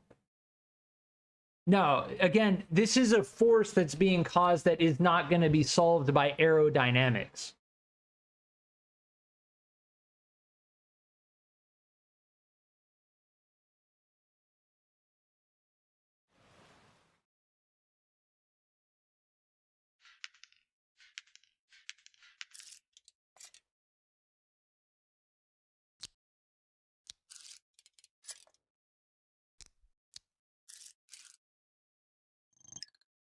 The thing is, we're still getting lift.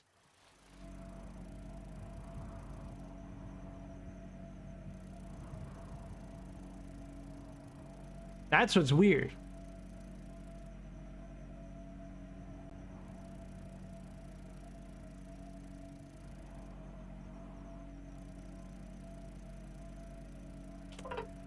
All of these problems started after we messed with the weight, with the motor in the center. And I'm looking back on stream, and I think this is exactly how I had it set up, pretty much.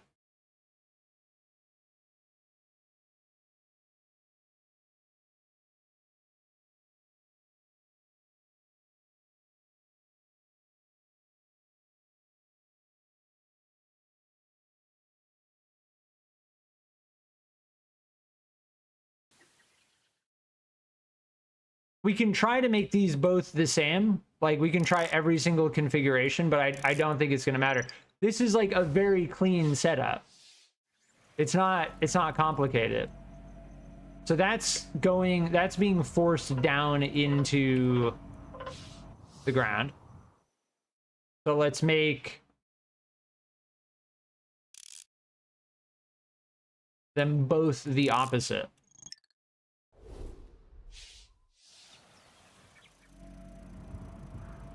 Why is that stable now? If they're both going in the same direction, the whole thing is wiggling though. I'm so confused, man. Why if both of them are going in the same direction now, T forward space, T forward space, both of these cogs are rotating in the same direction. Maybe one of these got flipped or something? Is there any way to even... I don't know. I don't know, but that fixed it. It does wiggle a little bit now, for no apparent reason. I don't know.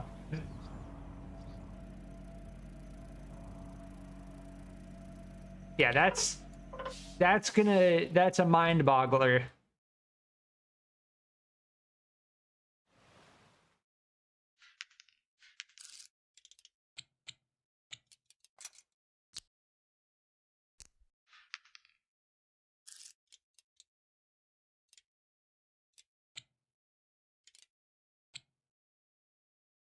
They need something like this, but opposite.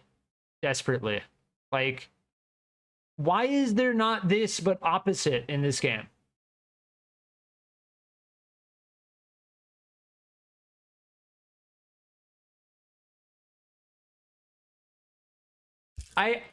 Like... Yeah, I'm just... I don't know. Maybe I'm gonna restart my game. Because that's still not making sense.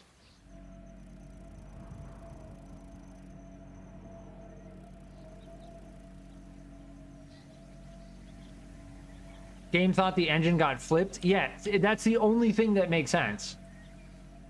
Somehow, yeah, when I placed the engine, it got flipped upside down. I don't know. This thing is extremely stable now. It's a little bit wobbly. You can see the tails like kind of wobbling.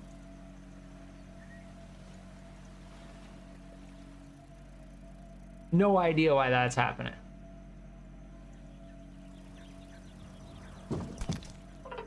Yeah, I'll try to replace them. We got to do some experimentation. I feel like something's bugging a little bit. Because I feel like we definitely had these opposite before. And it worked fine. And that's why I got so stuck.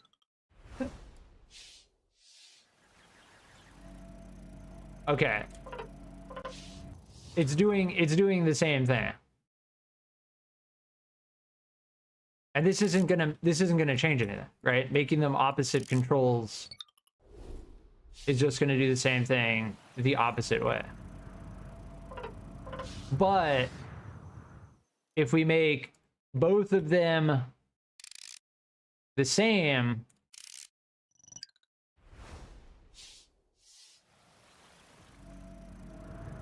it flies perfectly normal, even though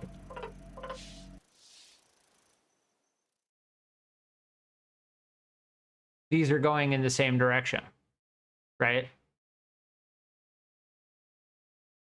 So both of them are set to space for forward. So if I press space, both of these are going to rotate the same direction.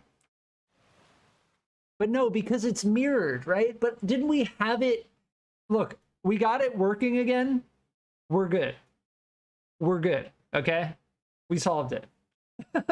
I think it's because it's mirrored, right? It's mirrored, so it's already going in the opposite direction. I don't know. But now let's work on what we initially started working on.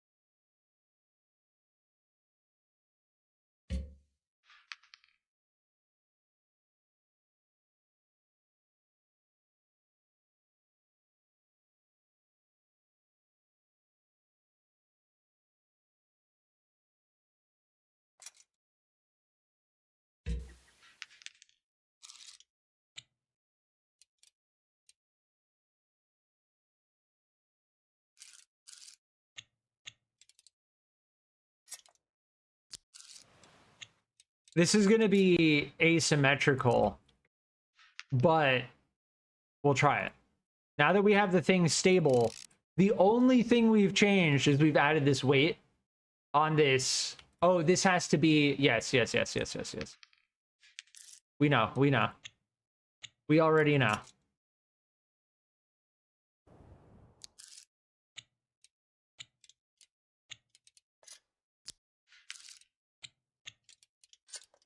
There we go. That doesn't even really need to be there.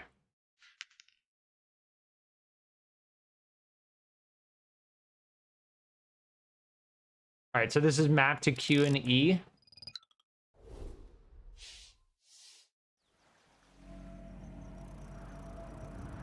Ah! Haha! All right, let's do it with the 200 kg.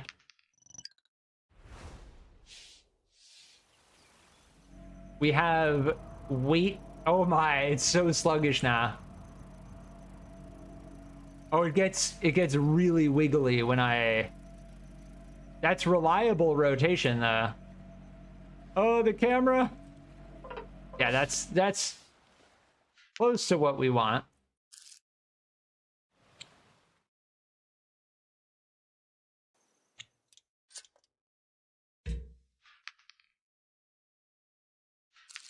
If we go 3,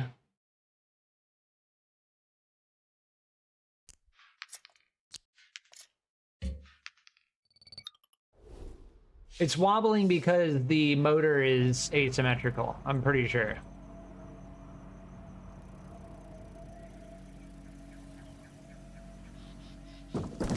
It's heavier now. Actually doesn't feel bad. Like the axis of rotation,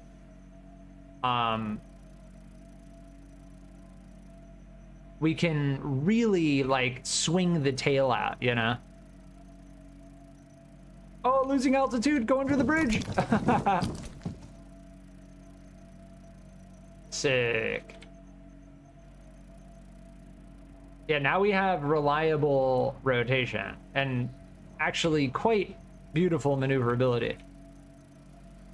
Now, we are sluggish though, and in order to not be so sluggish,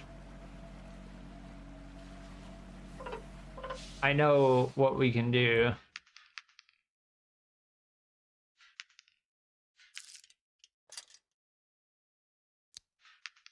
I don't know.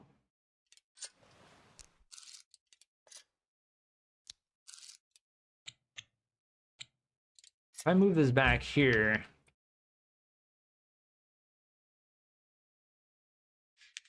Do I need this here? I don't think I need that there at all. So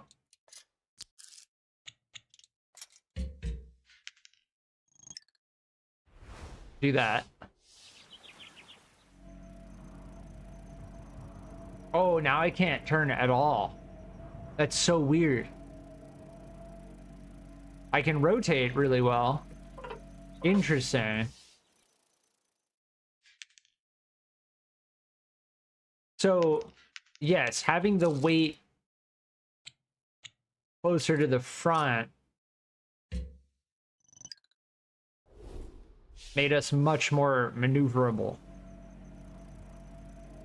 Yeah, that's so weird. Even just that small amount of... Yeah, now I'm rotating the wrong way, though.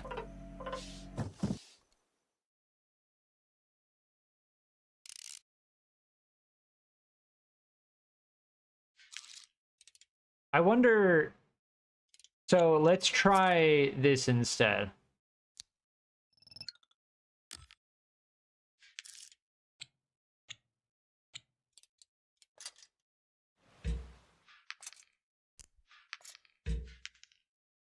Two small weights rather than one big one.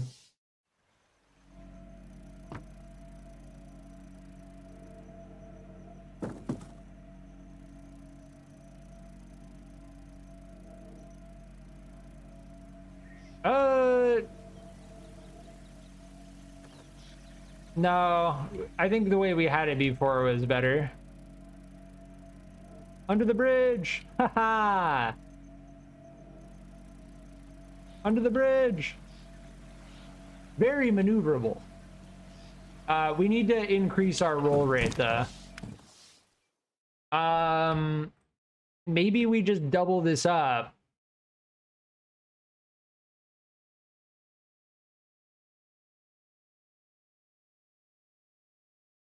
Yeah, I think we can double this up. It's gonna increase the asymmetry of the entire thing. But this is the general concept, right?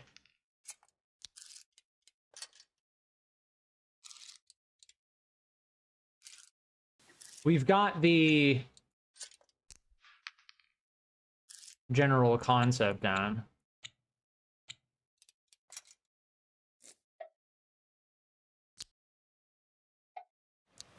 I think if we do something like that.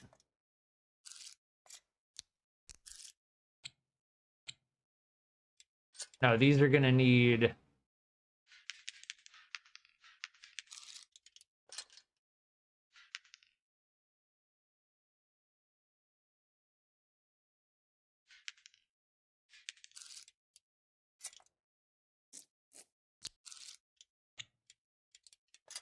I don't think it makes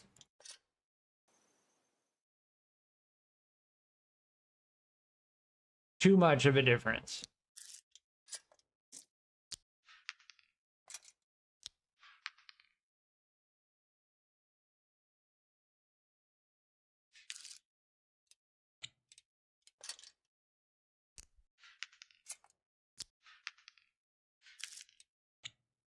The problem is if we put the weight too far back or too far forward, it messes with the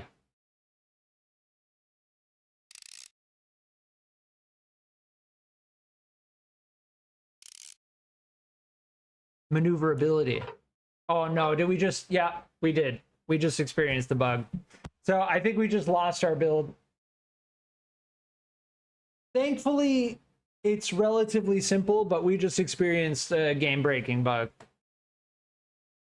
And yes, you can petition the developers to make sure that like this gets solved.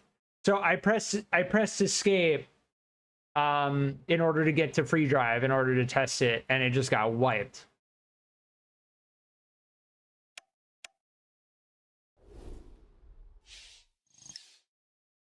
Yeah, it's gone.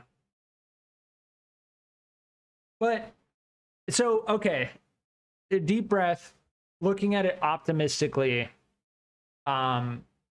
We created something very, very stable, and we started to use effectively what is a reaction wheel in order to rotate rotate our vehicle without even needing to rely on aerodynamic forces. So like that vehicle we were just building, you can build upon that same concept and create something that can turn instantaneously and rotate instantaneously.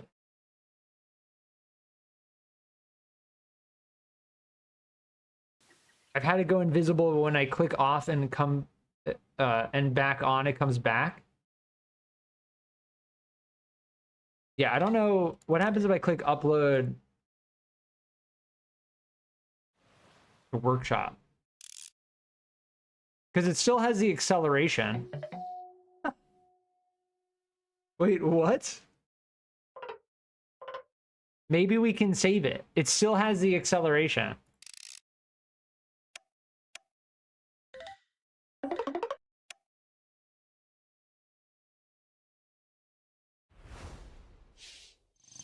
That's so weird how we try to free drive, but it's I guarantee it's gone. It's gone. And in hindsight, again, I mean, it's okay. We weren't working on it that long. I can rebuild that pretty quickly. And with in mind having the extra rotation. The problem with using a weight to rotate is it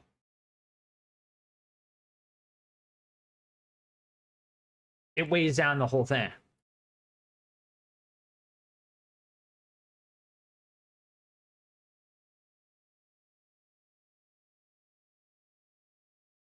I'm just looking at the workshop right now to see what just got uploaded.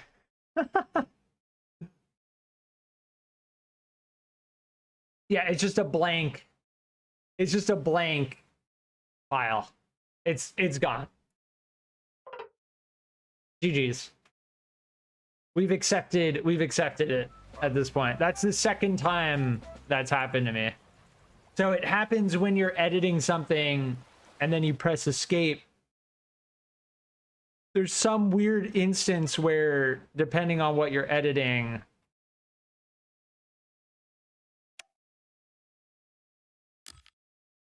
yeah, it's gone. It'll just wipe it.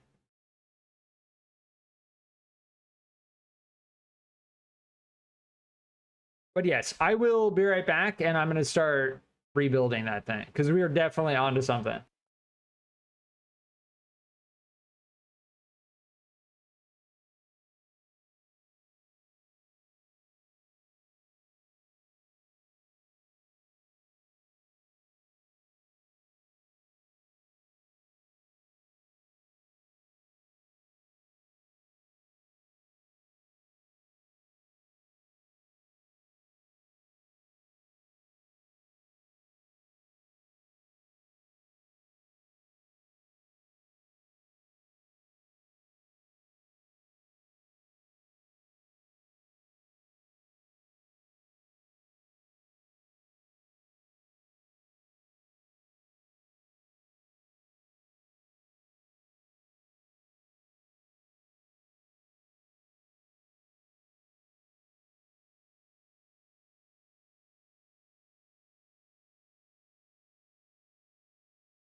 All right, I'm back. Yeah, I'll work on making another. I do want to try this thing. Like, I want to try a race or two.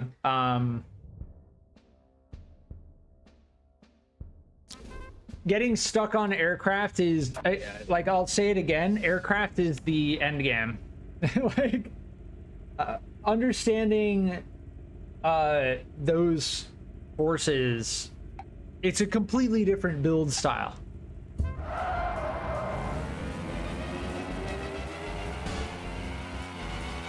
I suspect we might be able to beat our PB in this thing. I think I uploaded this to the workshop.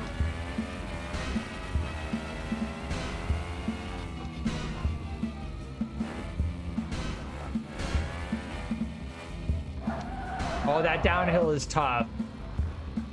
We popped up and lost traction, yeah.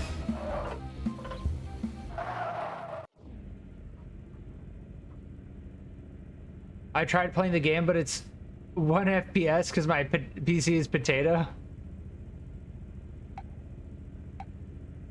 The acceleration is so cool. Yeah, this thing feels really good. Yeah, unfortunately, the devs definitely had some work to do in terms of the optimization. The low-speed cornering ability of this thing is insane.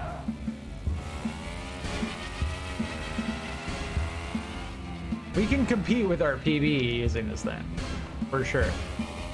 We've got to be careful of that bump right there, though.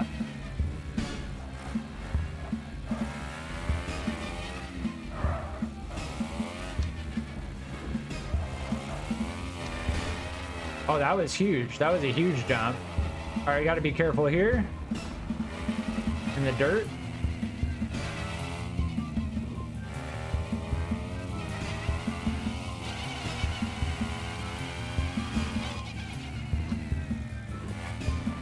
Cut it. Cut the corner. No!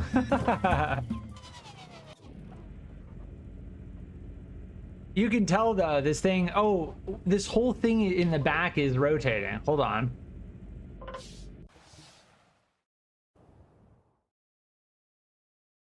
This is not, I don't think this is actually connected. No, it's not. Huh.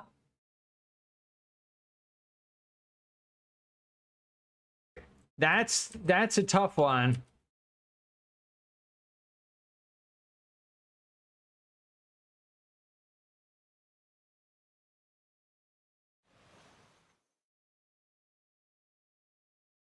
I think, wait, I think what we can do is just make this wider, right? That's not that bad. Yeah, that should be fine now. I think this is uploaded to the workshop. If it's not, I'm gonna upload it right now because it's actually kind of decent. We were competing with our PB. We were losing time when I messed up the...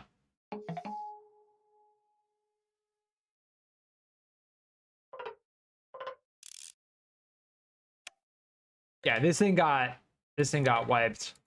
Rip. We'll rebuild that thing. I want to just fix the error in this. I'm pretty sure this is solid now. Yeah, that's no longer rotating. The back is a little bouncy still.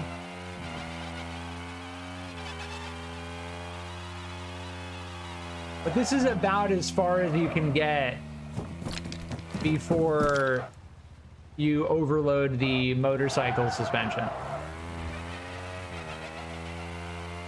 If you put more weight on this thing, you're gonna just overload the motorcycle suspension. You're gonna constantly spin out. You're not gonna be able to turn nearly as well.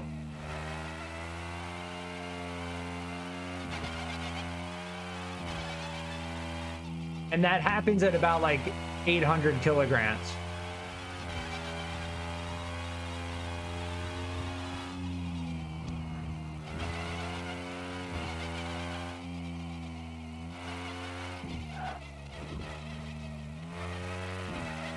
Yeah, this thing feels pretty good. Aside from spinning out over a bump. The downforce is good enough. It's again, it's really a balance. You add more downforce, you get less speed. And then also, downforce only acts on the vehicle when you're moving fast enough for it to take effect.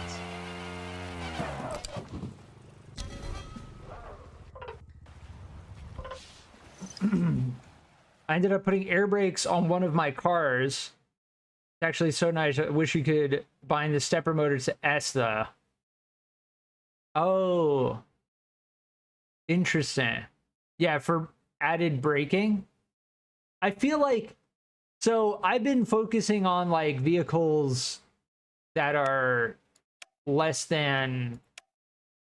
or about 700 or less. The Abomination is pretty heavy. Those got pretty heavy. But I feel like once you start braking like 800 kilograms, your braking speed just declines significantly.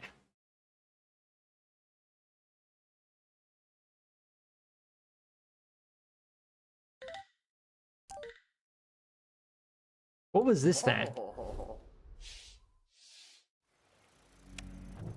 Could you make a fan card for downforce? You could, yeah. This is an Abomination I built a long time ago. I tried just stacking a whole bunch of... This thing handles terribly.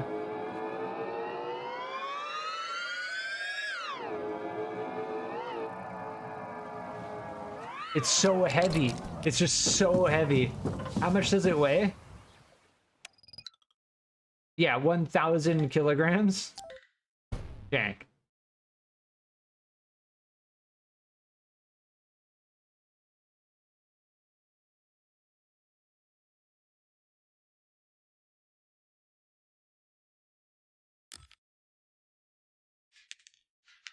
But yes, I'm going to begin work on...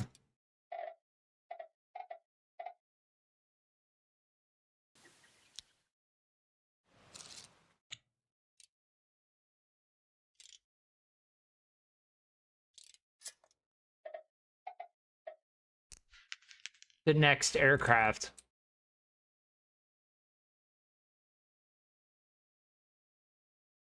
Just made the wings raise up and it actually made a bigger difference in braking than I thought it would. Yeah, that makes sense. You could even use it to like turn, depending on how you have your air braking set up.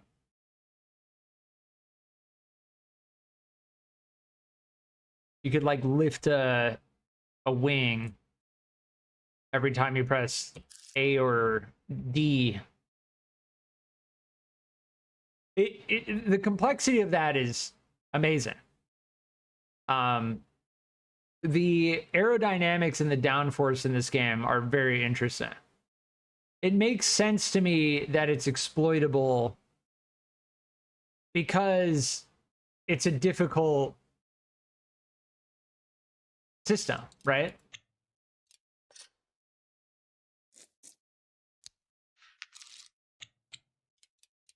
Like, it's hard to implement something like that programmatically.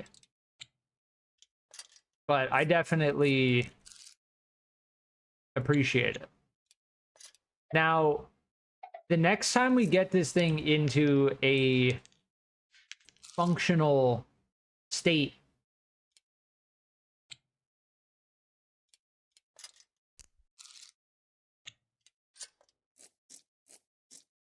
we're gonna upload it to the workshop because I think that's a safe way to make sure that it doesn't instantly get deleted.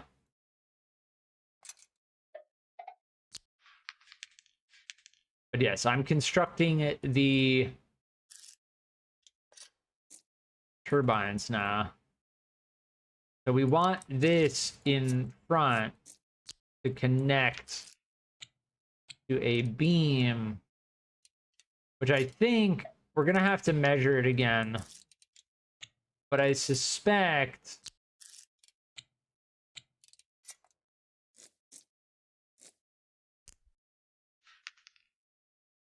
it's going to be a 15.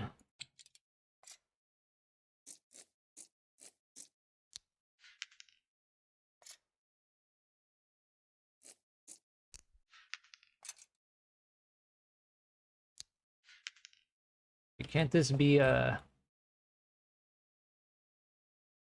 It's going to be a 3. And then these are going to need to be connected.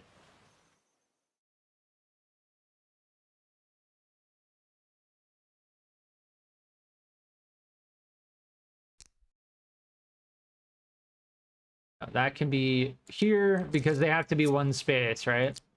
And then we're going to, before we do any more work on that, we're going to have to make sure that it's perfectly symmetrical.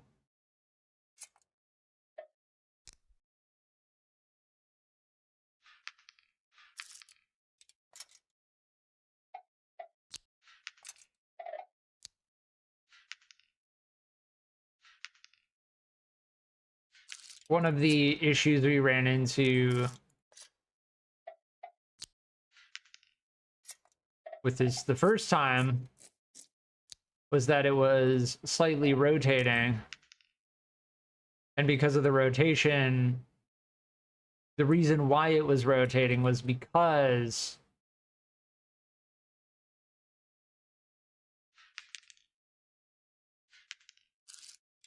the build was asymmetrical. So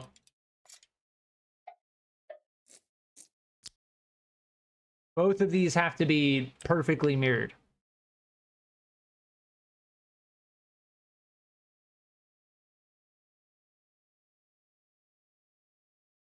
Flatten them if you really want to get less downforce. Yeah.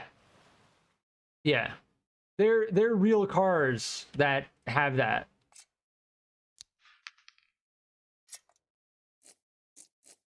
Yes, these are going to have to be...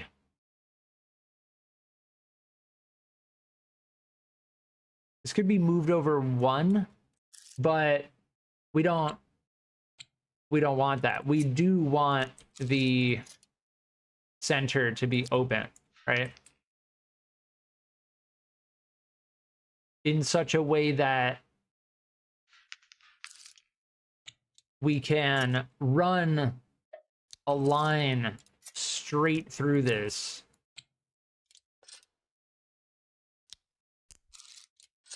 Kind of like that. Yeah.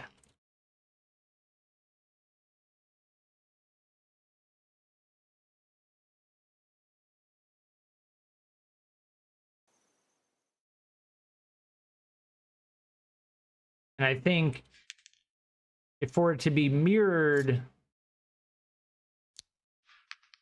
if we want this to spin this way, this to spin this way, both of them are going to be creating downforce in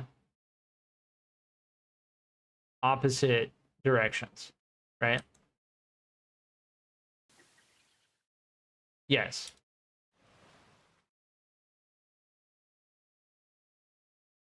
And then we'll have to figure out. So before I make any of these connections inside here, the only connection we want to make is going to be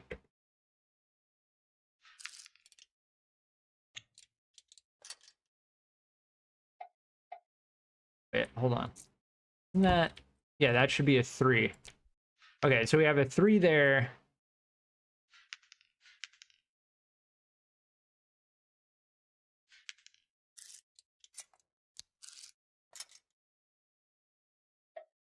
And a 3 there.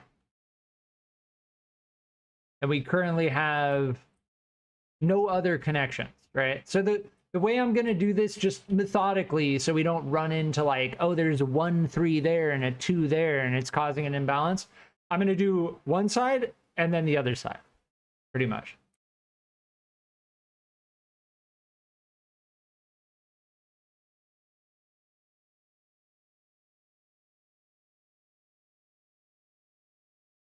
Yeah, and specifically, I use these so that we could have it go through with a 3.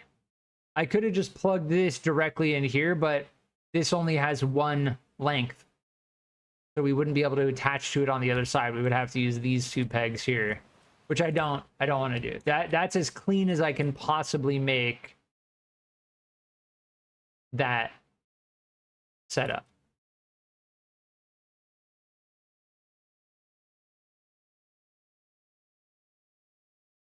And this is effectively an entire pin, right? Because it's connected. If you connect an axis to the hinge connector, the entire axis basically becomes a pin. That's kind of how I think of it. All right, so let's mirror this now.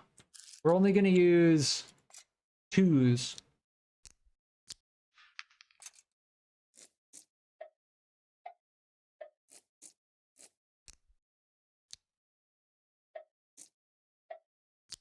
One, two, three.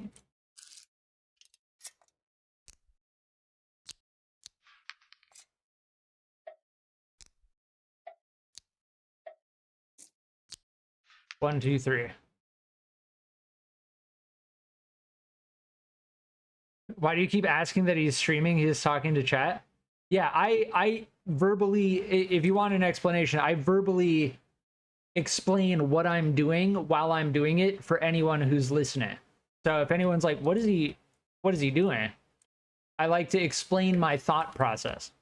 They're part of like the way that I stream. Yeah. There are many streamers who do videos with no commentary, which is a completely valid way to create content. But personally, I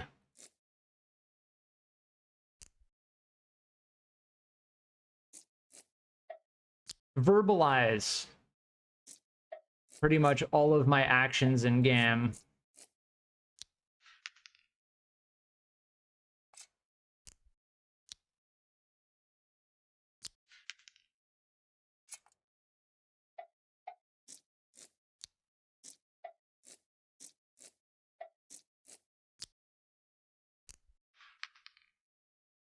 Yeah, that should be good. I think as far as this goes, I'm not gonna like take the time to go all the way. It's a very tedious process without mirrored mode in this game. So we're not gonna. So that's connected crosswise. So we want these two crosses to be connected. We can simply just connect it like that.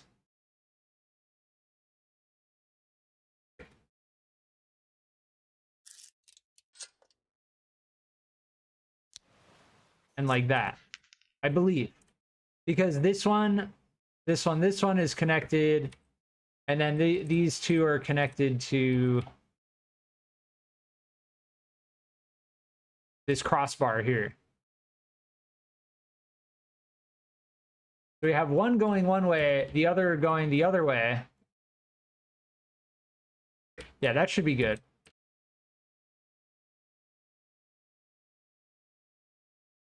So we're gonna need this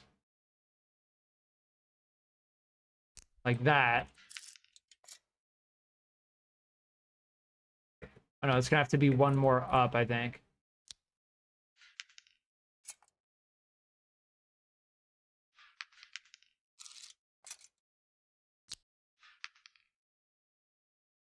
We could also just see through one of these pieces by doing this, so make it way easier.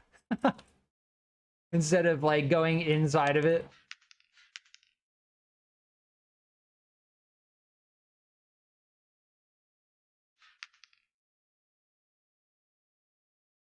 Yeah, we need that there for the other wing. Is that, so that's going outwards, that's going outwards. And because that's crossed here, connected to this, this is crossed.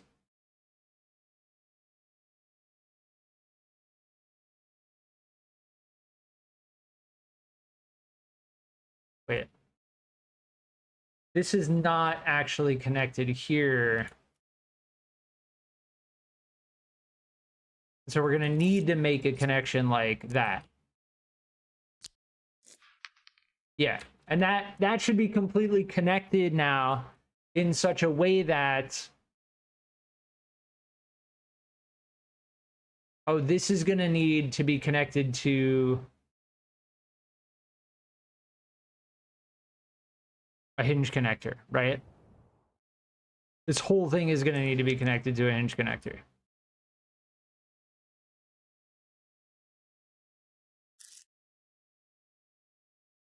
How did I have that set up before? So, I remember. Okay, so I had it set up with a space here for that reason. So I didn't put the fan blades here. What I did was I put a connector here, and then I plugged the hinge connector into that.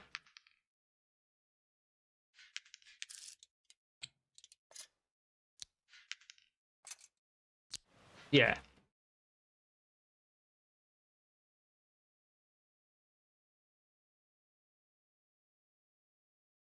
Make the wings vertical for more speed.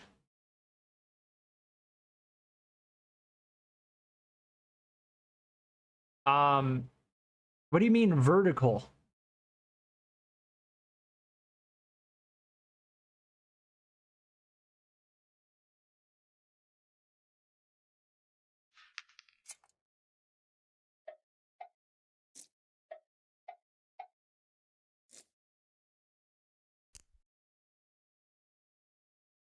Facing up.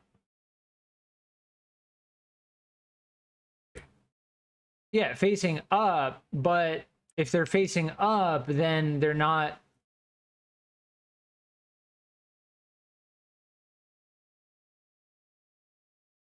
creating any downforce backwards. Like I'm building this vertically because I like the idea of the downforce being pushed downward. So like when I spawn into the map, I can just press spacebar and we just get launched upwards instantly. Now here's the problem. If I have this connector here, then I can't actually place a pin here because the connector only has one length. So we have to shift all of these down. And that's why I'm being careful and methodical about how I'm setting this up, because we don't want to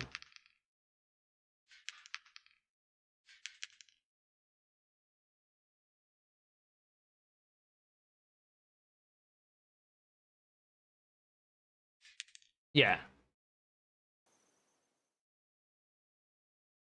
We don't want to get stuck building something out that doesn't actually do what we need it to do.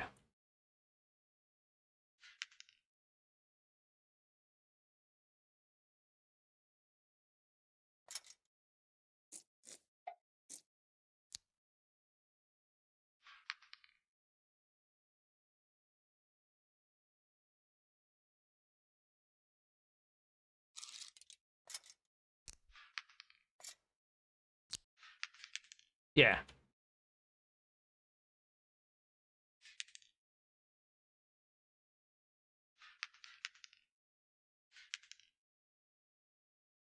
That should be okay. You can't stack these. I don't think... Can I do this? Nah. You can't stack them one on one. Right? Like, I can't layer them. They have to be one away from each other. That would be nice, though.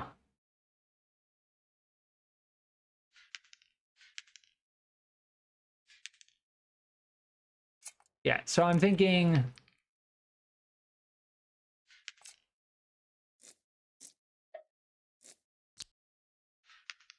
This goes around like this.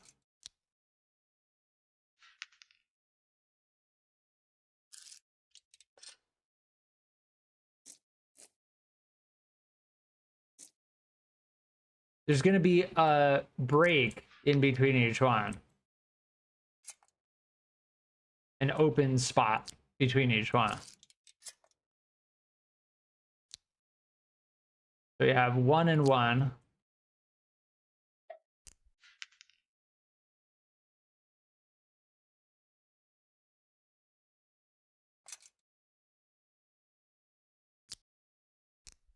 Yeah, that should be fine.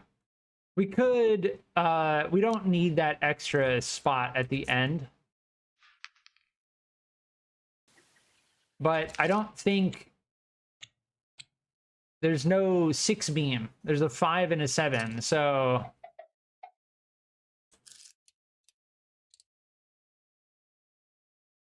by having, yeah.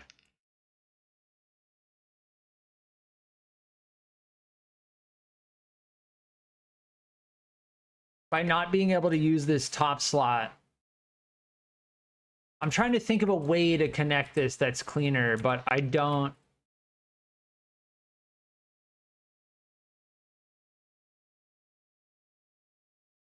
I don't know. The building in this game is quite enjoyable. I like the process of like figuring out kind of what fits into what and how.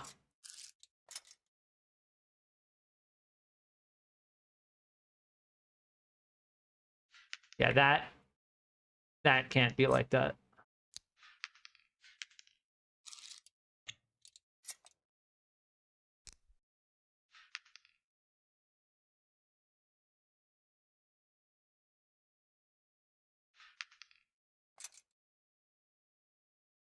Yeah, and that is exactly why I put a 3-pin through this like that.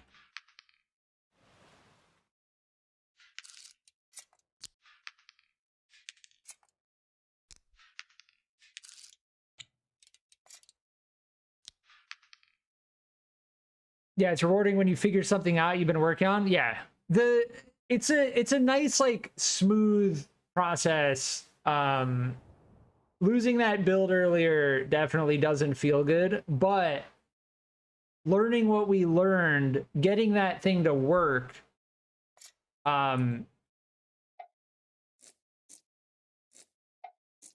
that's very satisfying. I'm still confused though why having both of the engines in the same direction fix it. I'm still confused about that. But yes, this is all symmetrical now.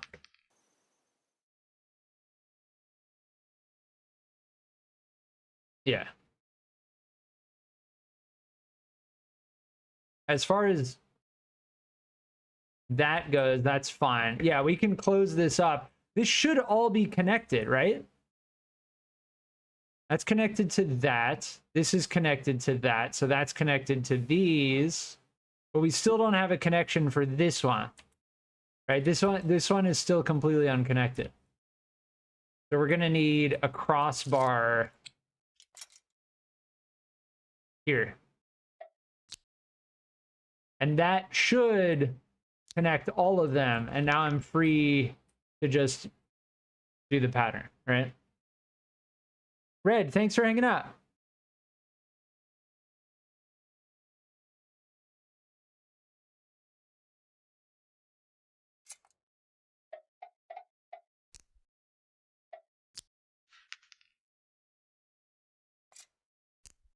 Yeah, we're good to do the pattern now.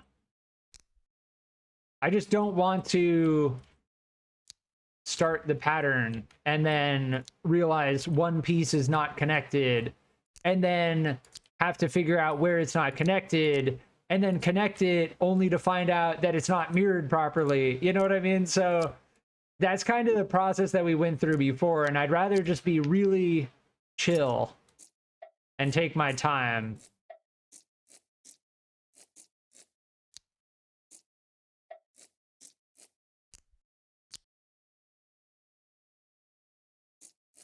To make sure that we have all of these balanced out properly.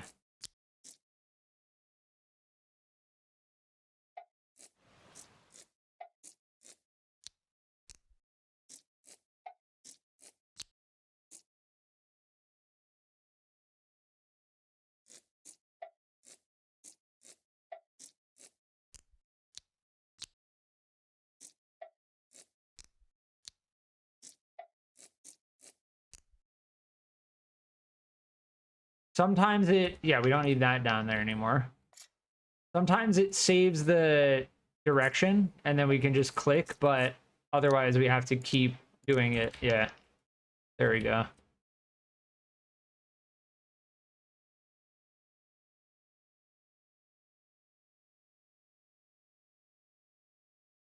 So this is the basis for it. I'm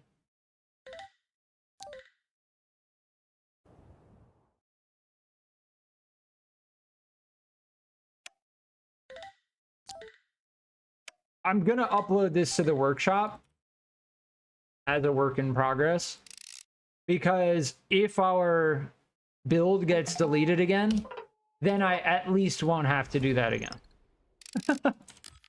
But this is a good start. Like, I think with this core foundation, we're gonna get all of the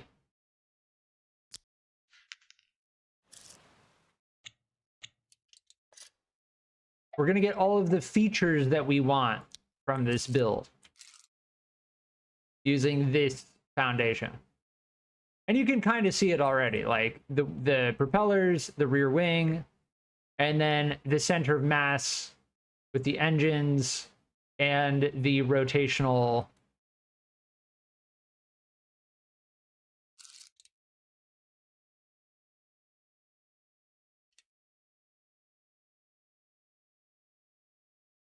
I'm wondering, you know, it'd probably be easiest.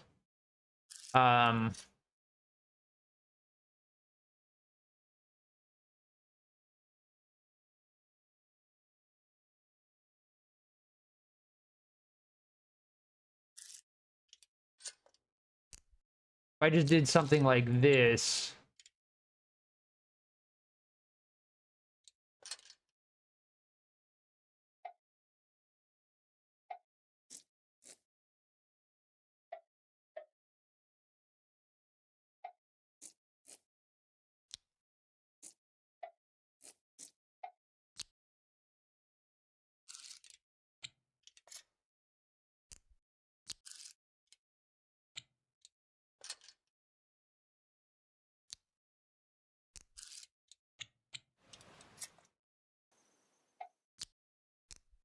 For the rear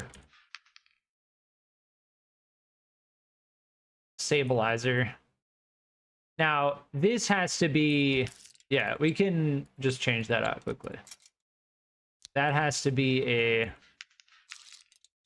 hinge connector.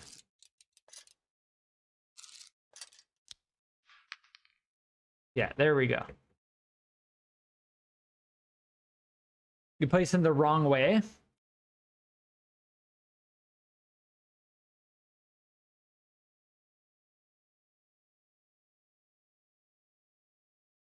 What did I place the wrong way?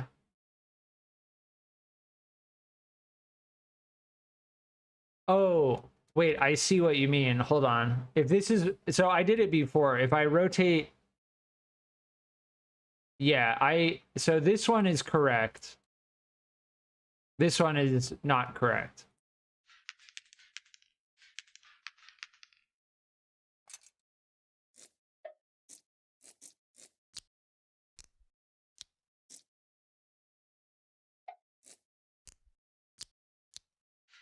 These were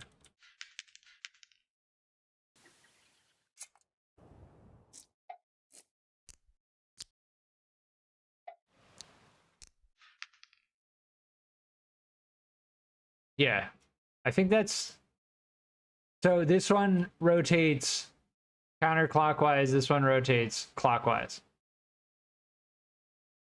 Yeah. Yeah, thanks for that, Jojo. I appreciate that. Sometimes it's a little difficult to see with the textures.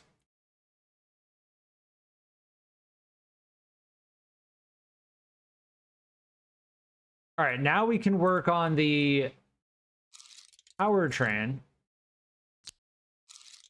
which I'm gonna use small gear into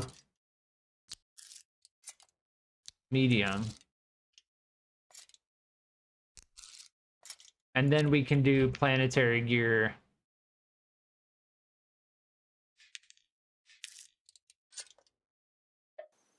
And after this, we should have the core of the build. Like, this should kind of function. So that's...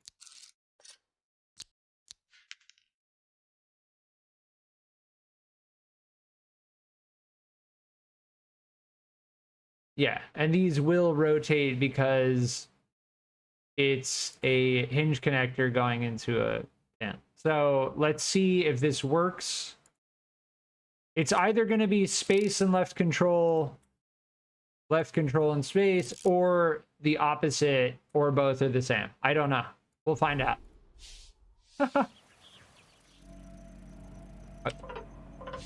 It's reverse.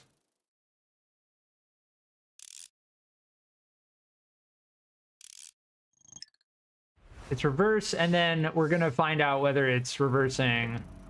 There we go.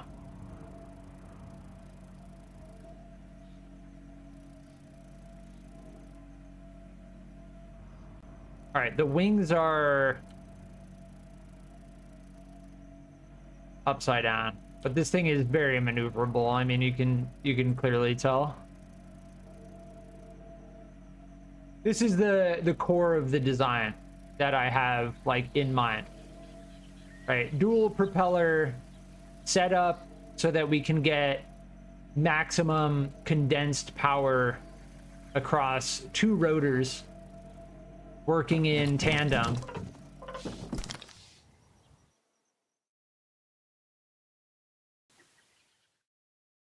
Yeah, this I want to be on the other side. And I think I am, you know, I think I am gonna keep them on one side, because in hindsight,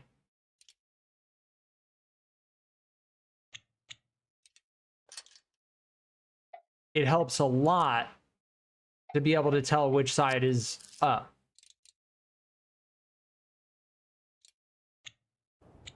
And although that seems kind of arbitrary, and yes, it kind of is arbitrary. Oh, see that? The reduction in efficiency? I like how it shows on the wing. If you have these too close to each other, it reduces the efficiency by half if you have two of them right next to each other. So you're adding another one, but you're only getting 50% the efficiency. So really all you did was just add another wing with no added effectiveness, because 50% plus 50% is 100%, and these weigh 3 kilograms. So you're just adding 3 kilograms to your build for no added benefit. That's a very nice thing to recognize, to understand. Yeah, this thing is extremely stable, and if anything, it pitches up slightly constantly. So we kind of like that balance. Now, if we want to add more power to this thing, the great thing about this build is that we can easily add planetary gears, more engines, whatever we want.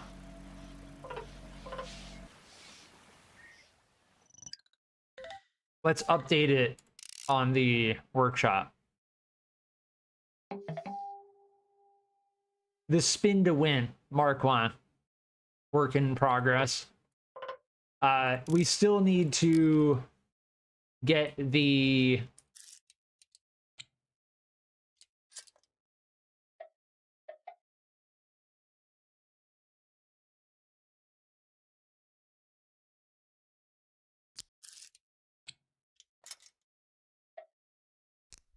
rotation set up.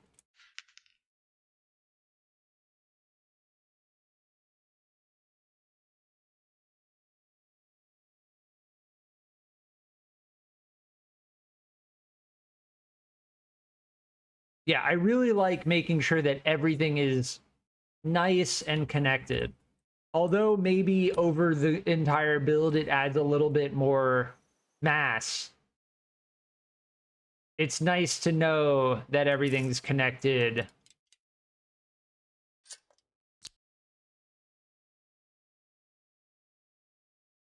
the way that it needs to be.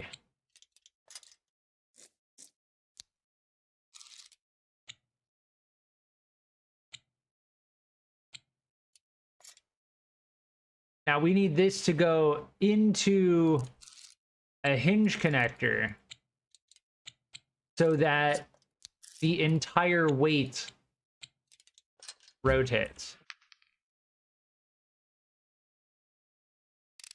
All right, let's see if that works.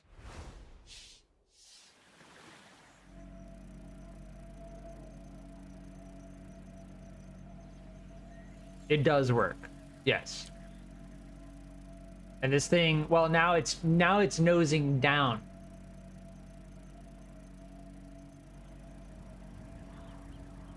But it's very stable. The only thing is it's nosing down. Right? We don't want it to nose down. So I'm thinking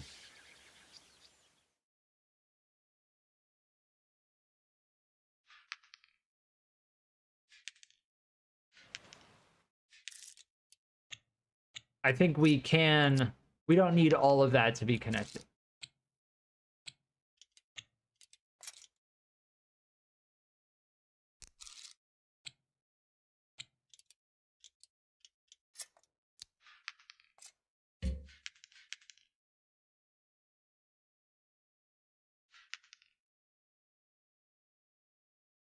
Yeah, that's connected by a pin. That's fine.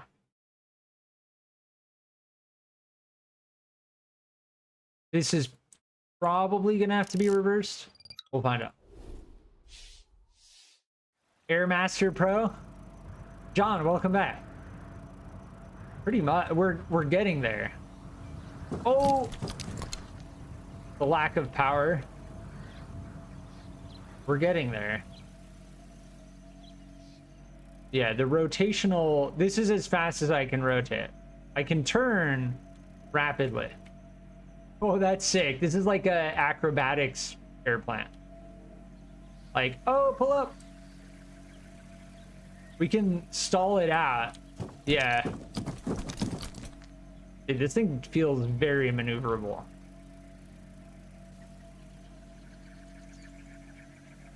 And that moving that weight back, it's still nosing down, but just ever so slightly, which I think is okay. I think that's okay.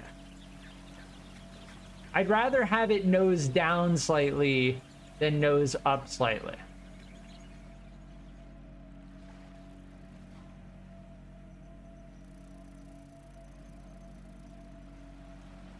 Now the developers just need to make it so I can map my controller to different keys, and then we're in the clear. Dawnbreaker, welcome back. Yeah, the plane making's pretty good. We did lose our build earlier, but we did rebuild it, and I think even more efficiently this time around. There's a little bit of a wobble.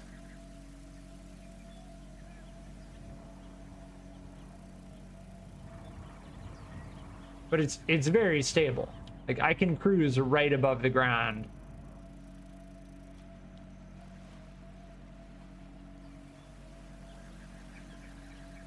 And you may be thinking, oh, but J-Crown, it's so slow. Yeah, we can easily just add more planetary gears. I kind of like just being a UFO, basically. Just being able to move in any direction as fast as I'd like. Like, that's beautiful. It's just beautiful. Like, you don't even need to go that fast, right? If you can just turn around immediately. And even further, if I let go of the accelerator and turn around, oh, it noses down. Okay. We need to figure out, we can counterweight it like that. I think if we counterweight it, more weight doesn't matter when you're dealing with aerodynamic forces. Because the aerodynamics in the game doesn't care. That's very stable now. I'm not pushing anything other than spacebar. Like that's where you want it to be.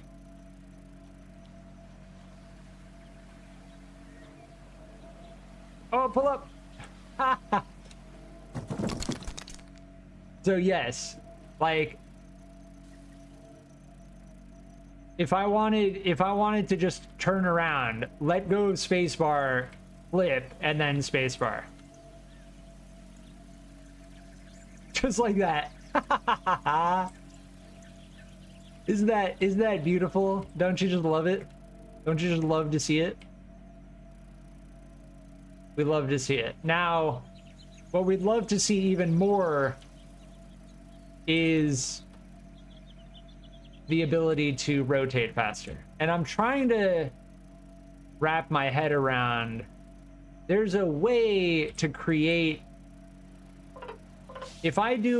so instead of using a weight, if I use something like, say, a pin extension, what would happen?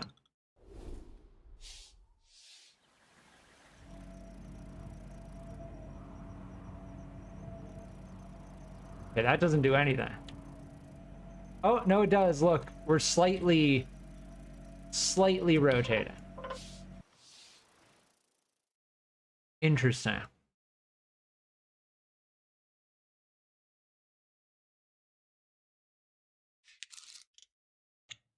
So I think we just need to be able to work it faster.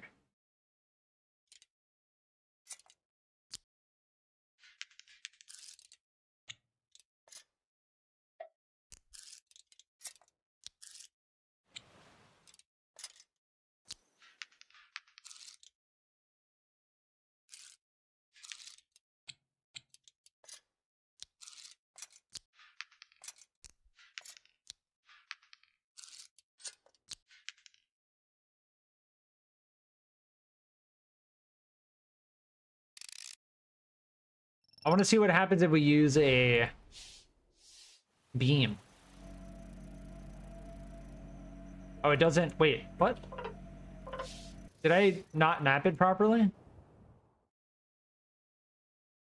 Maybe it doesn't like the beam. I don't think it likes the beam.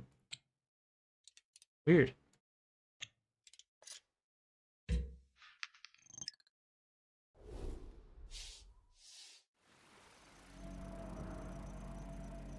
Oh, am I missing something?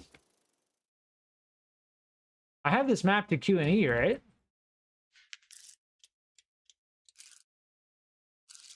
I don't think it liked the planetary gear. Did I mess something up? No, now it's not rotating at all. It's like that whole engine isn't even doing what I want it to. Weird.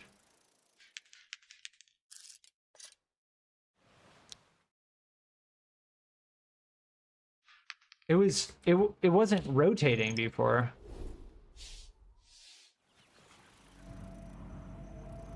Yeah, there we go.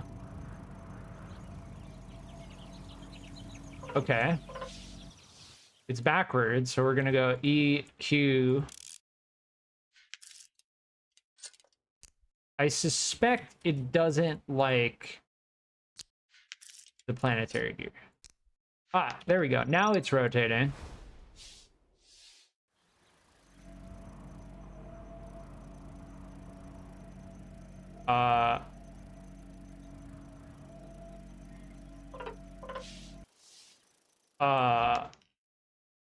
I don't know.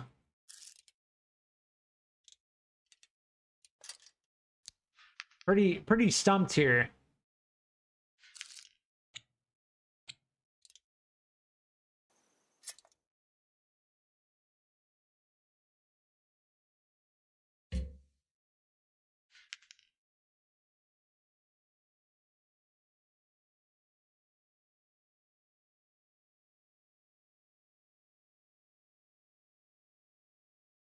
I'm stumped as to why when I put, this is like, this is the jank in the game, you know, why when I put a planetary gear here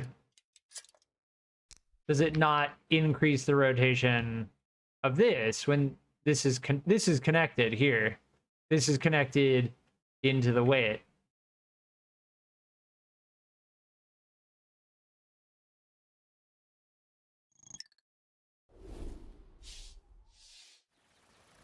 This might be some jank we're running into. I think we want no,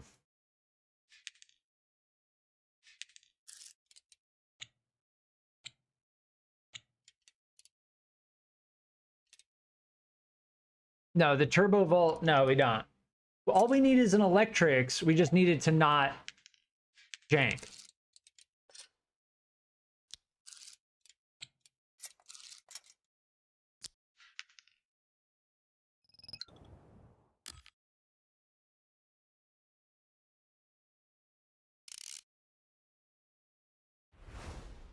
I hate having to press escape to get to the free roam.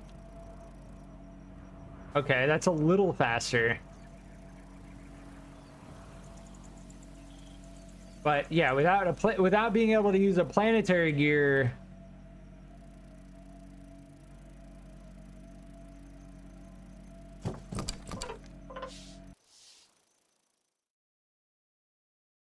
it's a little tough. We'd ultimately need to use some type of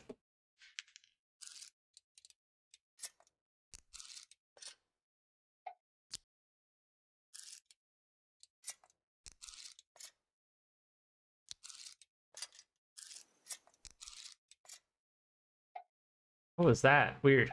Like, let me put that on top of that.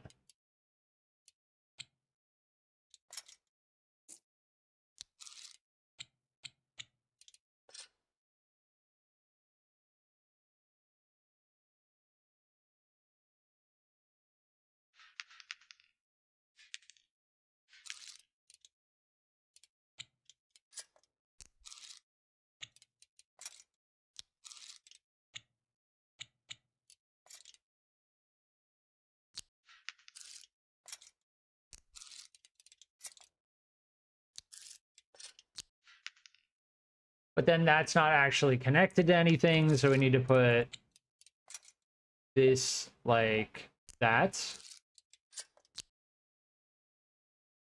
And like that. Maybe?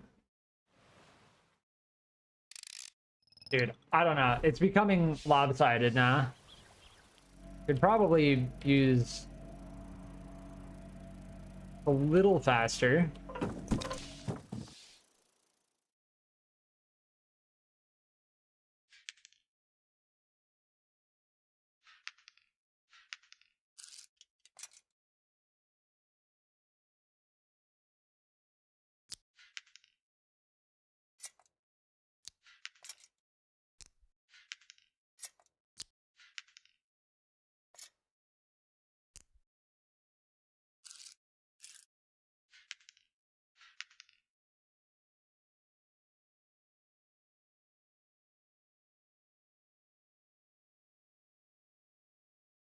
Connecting everything is going to be the thing.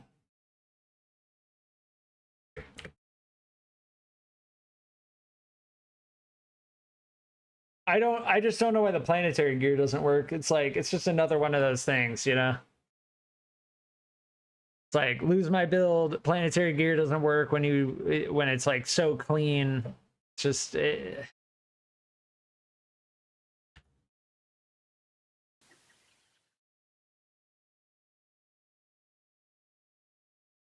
And then it's like, I'm built, like, look at me build this thing all the way around this, like, monstrosity. It's like, there are two pieces that I can think of that would just make this so clean that aren't actually in the game.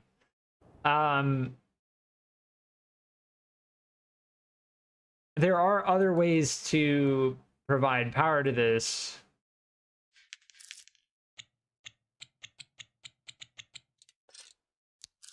Say if we go all the way through here,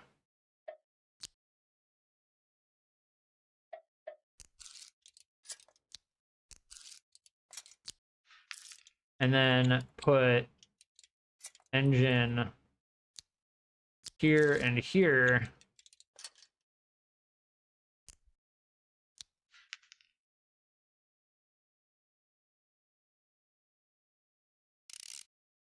just sometimes you have to think of like a different way of doing it.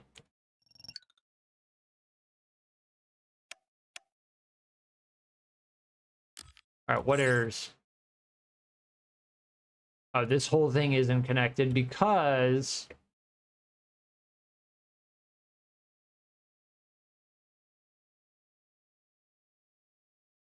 well, if we just run these through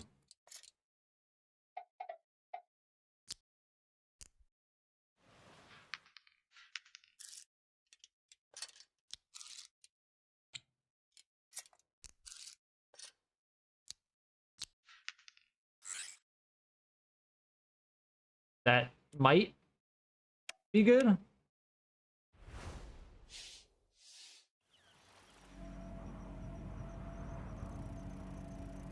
Nope. They're canceling each other out, I'm pretty sure.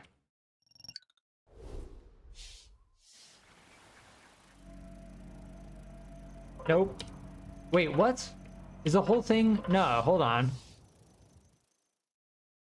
Oh, did I not? Oh, that's a 2. Oh, this needs to be a 3. They're not canceling each other out.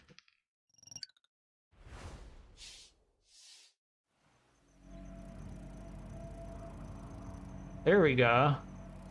It's backwards, but it's definitely a little faster.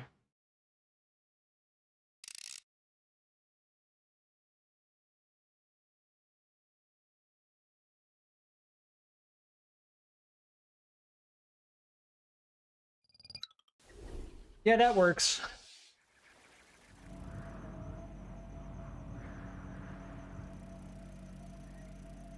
It's a little faster, but the fact that I can't use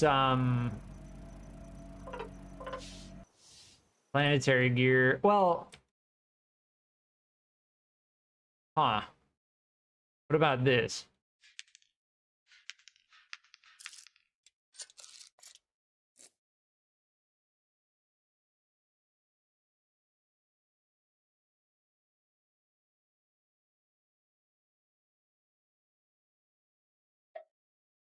Nah.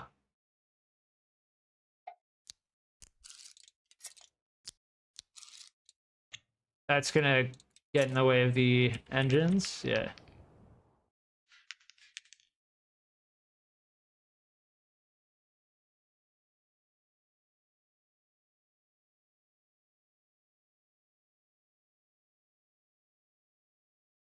Planetary gear in a small gear. Yeah, I'm thinking we would need to actually put the planetary gears above it, though, which is the problem. And then we may run into the same problem of the planetary gears not actually translating energy into the thing, which is very, like, I don't like the idea of continuously trying something that the game is just not gonna let me do. It's cool to experiment, so we'll try. But we wouldn't even be doing this right now if it just worked the first time. And I'm like, that kind of like slowly puts weight on my brain. It's like, yeah, we tried that.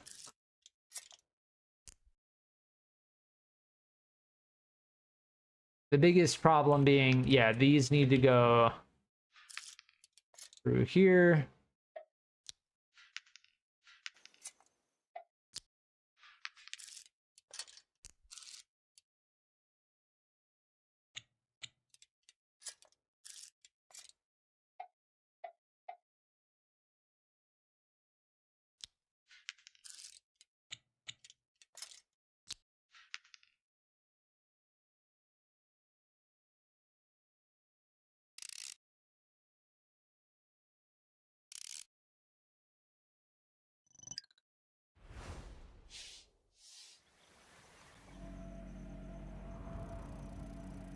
Okay, there we go.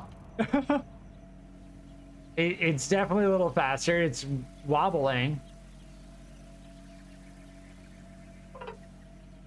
Free game that's early access? Yeah.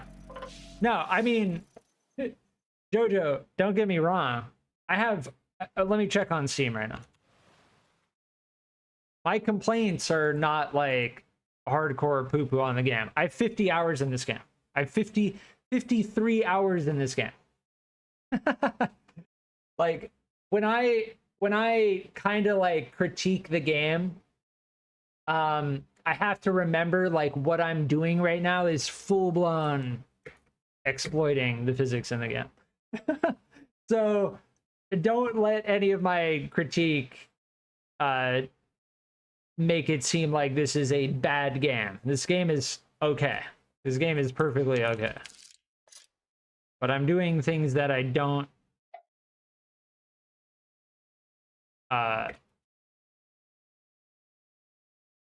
think were intended right now.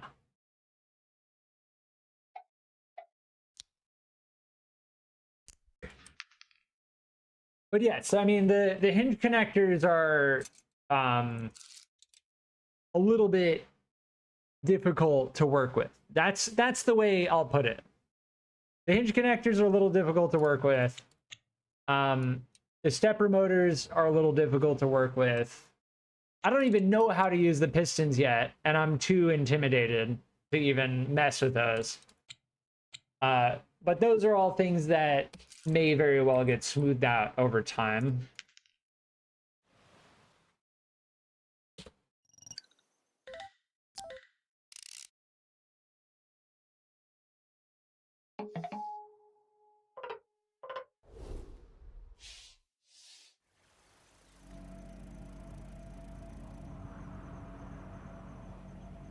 Yeah, we can really rotate now. That's like over twice the rate. It's backwards, and the thing in the center is still spinning.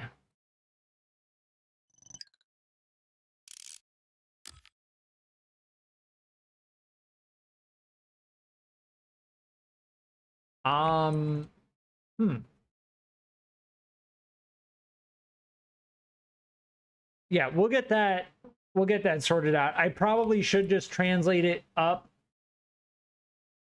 but that wouldn't necessarily help because this is connected to a pin and we can't really do anything between these two things anyway. But I'll get it worked out. I'll be right back.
All right, I'm back.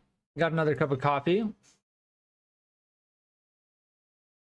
Fuel for my brain to solve these issues.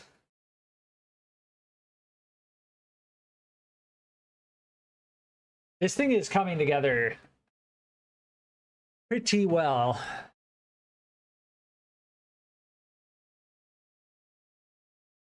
So I have a strange idea as to how to fix this, which may or may not work.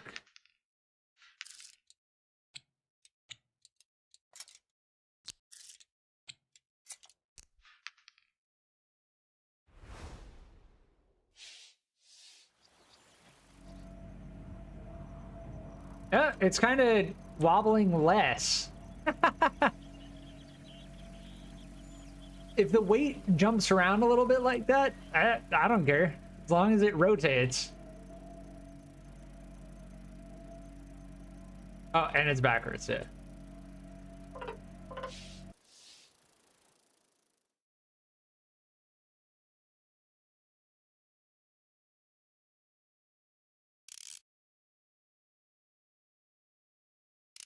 It kind of wants to like bobble around a little bit. I don't care. Let it.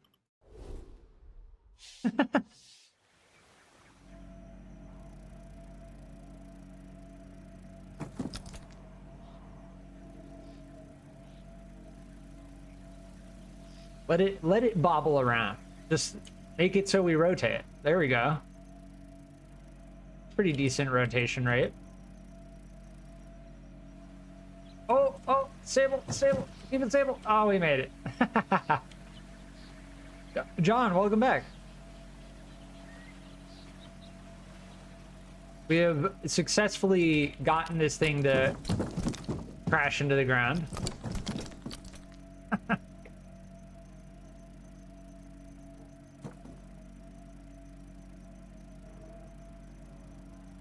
We've gotten it to rotate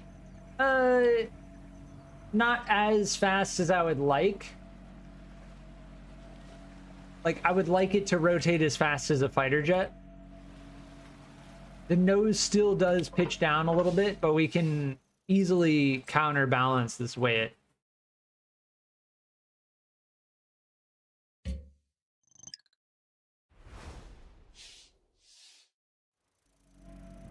But it's the most stable aircraft that I've ever built, for sure.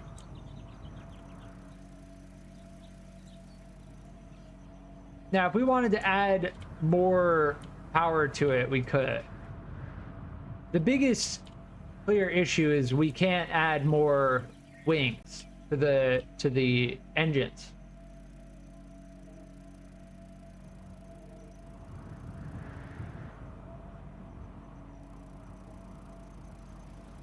But this is very stable. Like, I can get it nice and close to the ground, hover it. Still slight nose down. I can move that back weight a little bit farther back.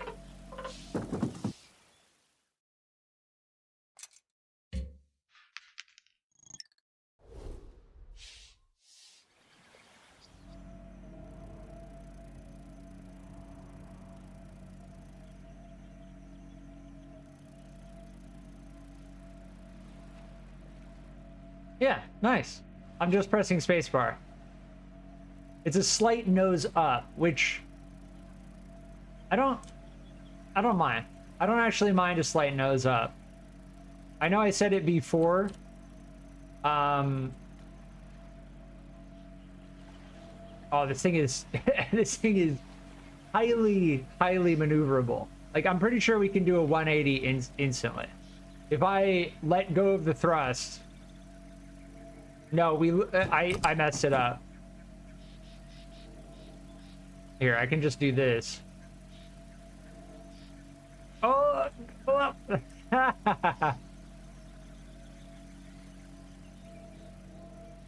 This is kind of what I'm going for, like a micro maneuverable airplane.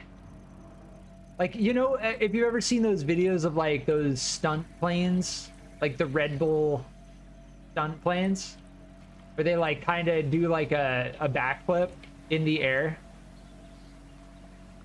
They like intentionally stall it out and then start going another way. Like that's what I'm going for. And we're getting there. We're very close. Like this thing can turn on a dime. The only problem is the power as seen there. So that just means we need to extend these motors out.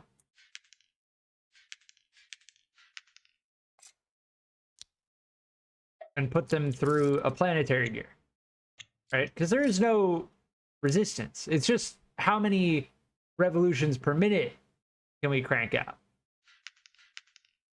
Okay, time to race. Almost. Definitely almost. I feel like I could attempt an actual race with this thing. Now, part of the design, I don't know if there's a way to rotate this whole thing. If there is, please let me know, because I would appreciate it. But the fact that we start vertical is a little bit of an issue. But given the fan blades, I think it's necessary, right?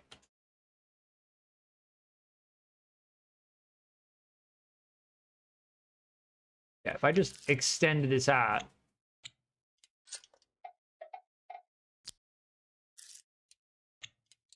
Pop these on here, we're good.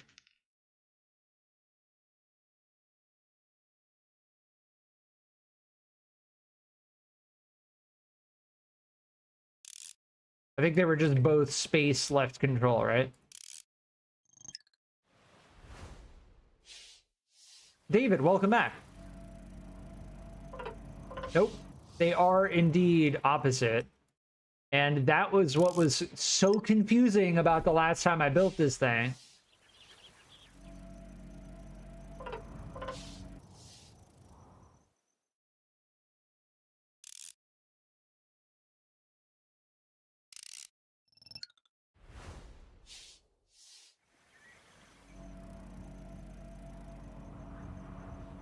Oh, beautiful. It's inverse though, yeah.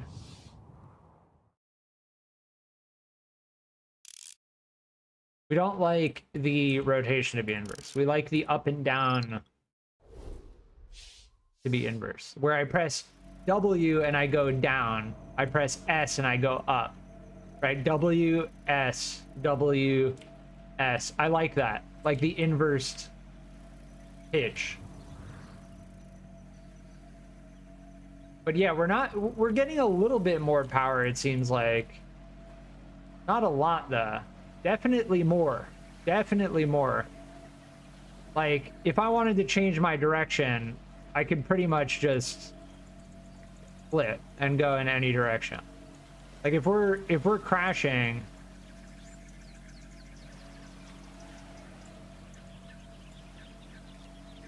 I can get out of a stall like it snap. I can pretty much turn infinitely without stalling out. Oh, that was a close one. Rick, I'm learning the oh, this thing feels good. We're getting it. We're getting it close. I'm learning like the rate of change, the rate at which we can change direction, which it's a balance, clearly. So the faster we go, the harder it is to change our direction.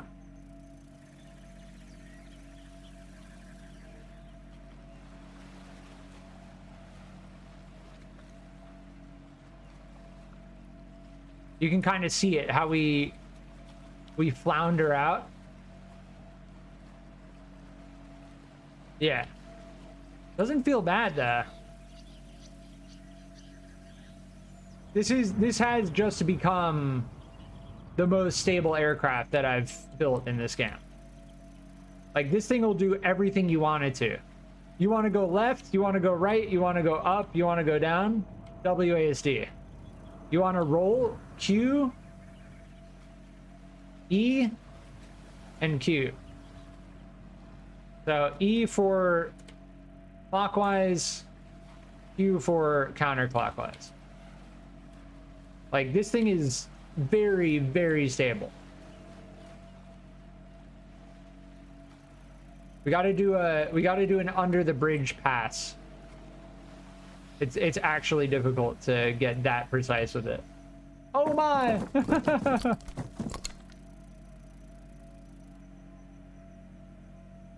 We could use one of those propellers pushing down to generate insane amounts of downforce in a car. Yes, technically, yes.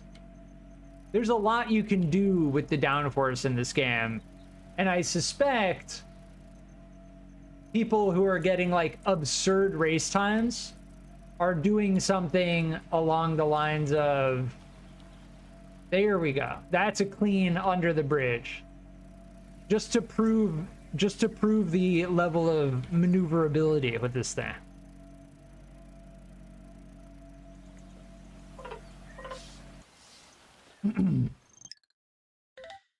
All right, let's update it. This is no longer a whip. Very good flying machine. WASD for yaw.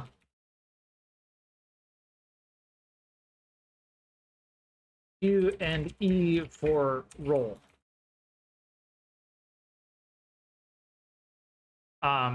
Control if you want to go backwards for some reason.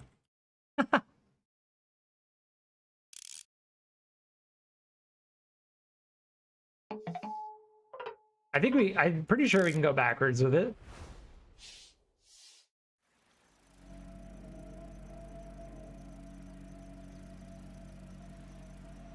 It kind of, a little bit.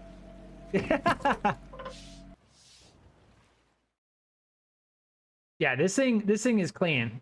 Officially on the workshop. This is pretty much a product of everything that I've learned from other vehicles in this game. I think it's pretty solid. I don't know. You know, we could make it faster. We could extend this out for another planetary gear. That'd be relatively easy. But what we just had,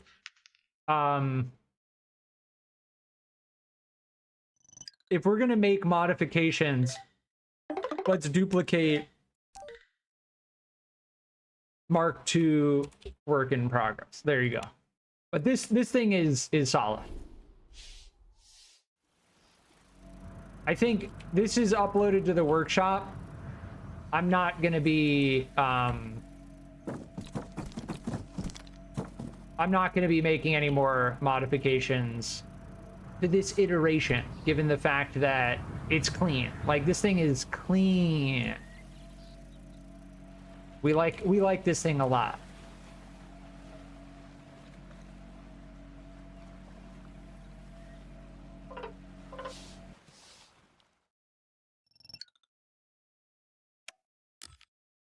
But yes, we will add another planetary gear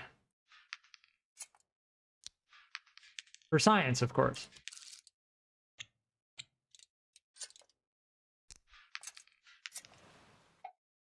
And obviously, you know, anyone who gets it on the workshop can add their own modifications quite easily. The workshop support in this game is very good. The devs were extremely wise.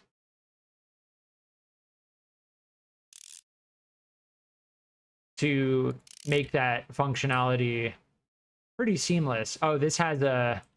Oh, is that in the Mark 1 build? We may have to... Hold on. Yeah. We're gonna... There you go. Final edit. Final edit on the Mark 1 build. There you go. We just noticed that.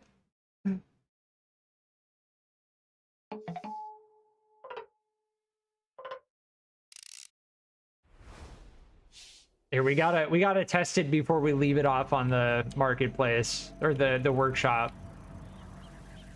just to make sure that that didn't mess anything up. Yeah, there you go. Beautiful.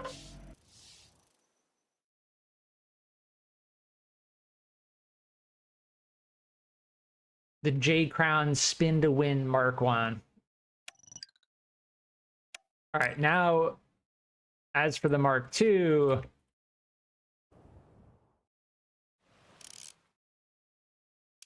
let's see if the double... We can even add another planetary gear.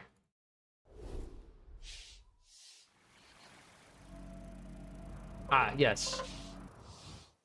These are backwards. But yes, the spin to win is, in essence, my culmination of learning in this game. Like, we have... Yeah, so you add another engine to it, or planetary gear, and you get this. Like... But the thing is, it becomes less maneuverable, right? Like, I like the ability to fly more stable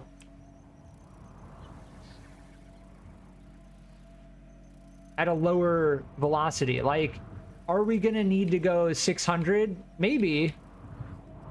Maybe.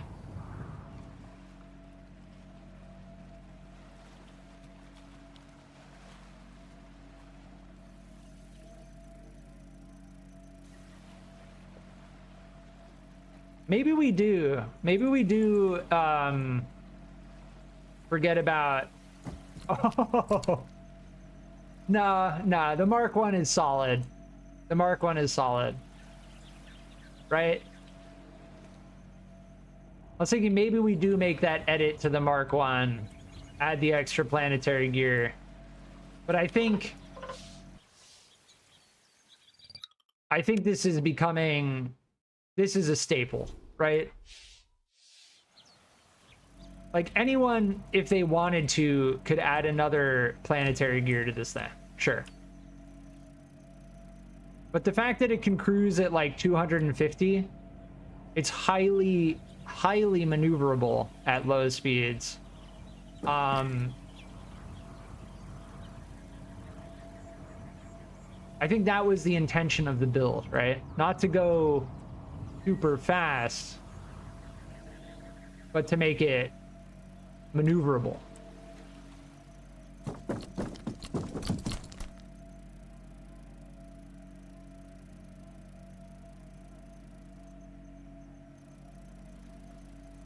The cool thing is, if you learn to cut the engines and rotate, that's the awesome part about it. But again, you know, we cruise at 260, roughly, 267. You start going above that, two things are going to happen. The camera's going to start getting really jank, for lack of a better term. Like, you can't see it on screen right now. Do you know what I mean? So, like, yeah, you can add another planetary gear to this thing if you want.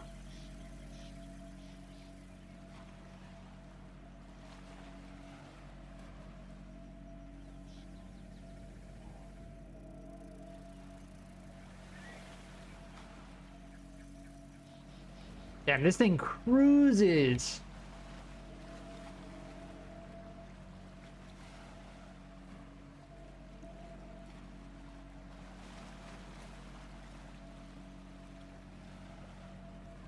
Oh, so clean. Look at that. This is basically a fighter jet.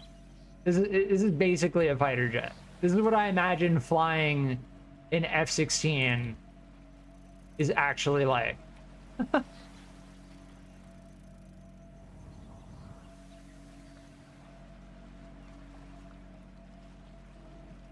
But yeah, as for the Mark 1, we're leaving it as the Mark 1, given the fact that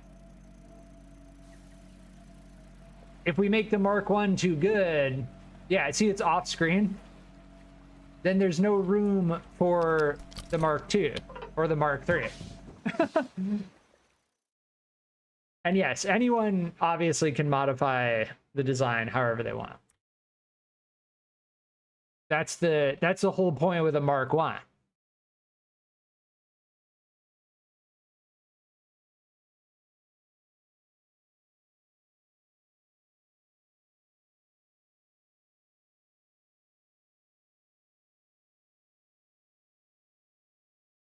I think, yeah, I think as far as this aircraft goes,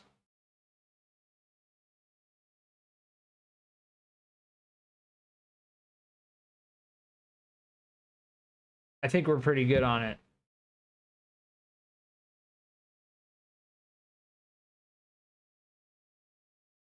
Aircraft, like, aircraft in this game is the end game, pretty much.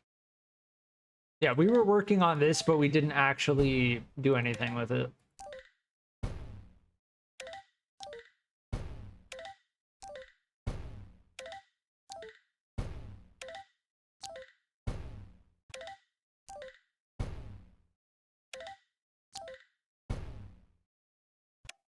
But yes, we went from the Omega Falcon to the Spin to Win.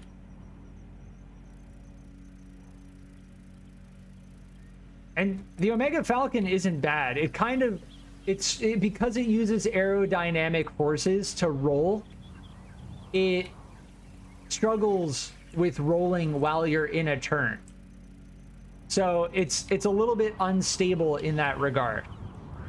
Like, you try to roll it and sometimes it like doesn't really do it because you're turning. But this uses a completely different powertrain.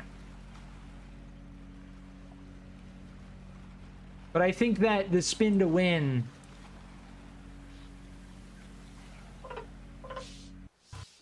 takes this idea along with the Carbon 1B Dragster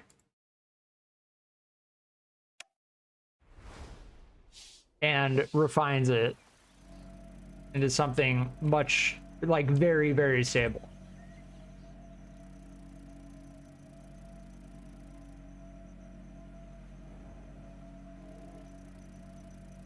I pretty much have this right where I want it. Yeah. As for the Mark II, I'll probably try to make. The thing is, at this point, it's like,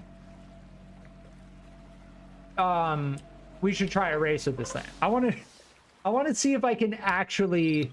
I think if I jump into a race, just to see what happens, that would be a good idea.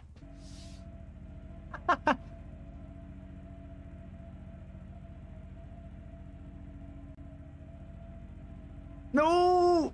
Okay, we fell backwards. Wait, it brought us back up. Wait, what? Weird, I can move before the race even starts.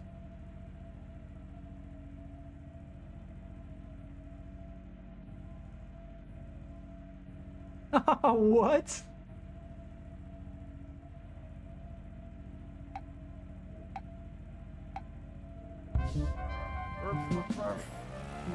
Oh god. It's so weird. It's so freaking hard to control. Hold on. Right, once I get this, it'll be so good. This is what I'm talking about, like having it be lower speed. No, there's no way. Getting to the checkpoint with this thing. So this is gonna be the goal. Okay. This is, the camera is the hardest part.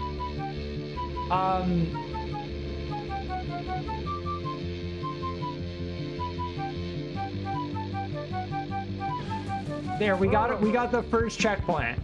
So the goal of this is going to be making this... look at the camera. You know what I mean? The camera is the hardest part.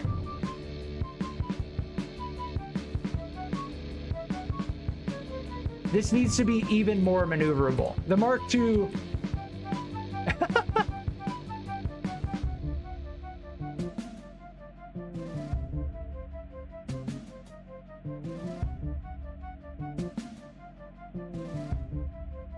when I stop moving, yeah, the at speed turn radius is 2. So this is what I'm thinking, right?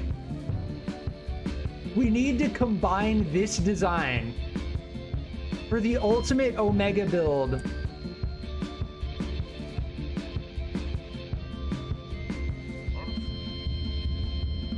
We need to combine this design with something that can maintain traction on the ground. The camera is the hardest part. The camera is the final boss in this game. But yes. We tried to raise it.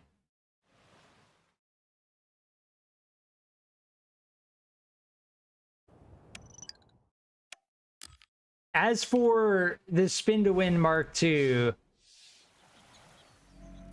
I think the goal of the Mark II is not going to be to make this faster. It's going to be to make it more maneuverable, right? Like going at 600 kilometers an hour is fun, for sure.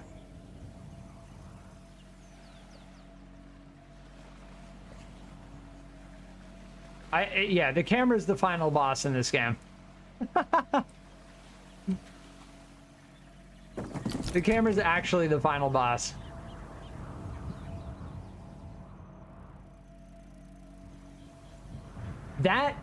So when I stop pressing the accelerator, this thing actually stays pointed in the correct direction for a good amount of time. I feel like if we get more practice,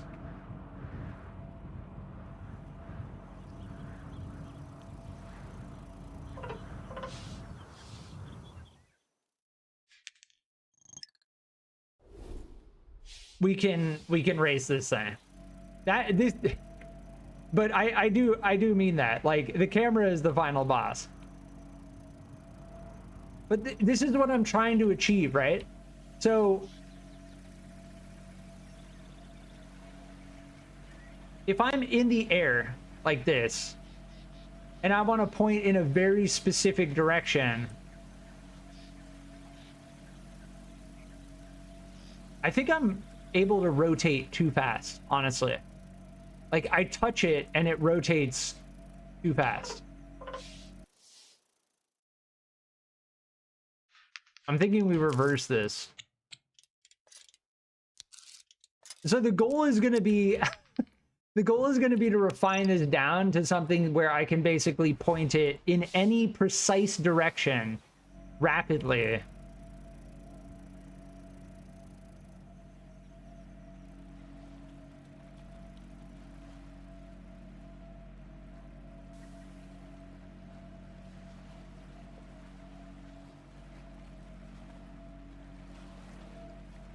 And change direction with it. But the buoyancy, like when I stop, the camera is the final boss in this game. This is not how the devs ever intended.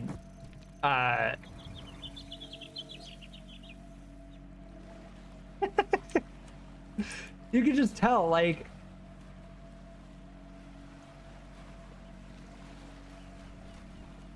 Yeah, that right there, it's like, what was I even looking at? So, the Omega Falcon, we kind of got to a similar point as this, except the ultimate goal is going to be turning this into something even more maneuverable. And I think we need to start with bringing the rear wing back up.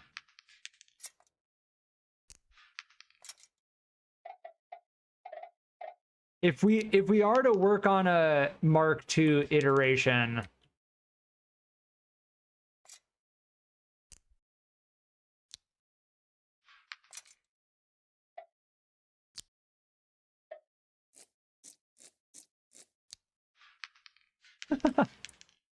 that was our first race trying to race with an airplane.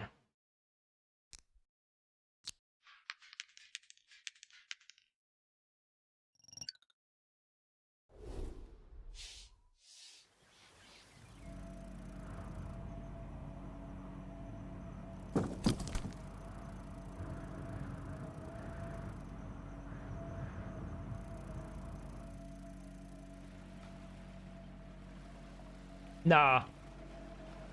Yeah, nah. That is not it. So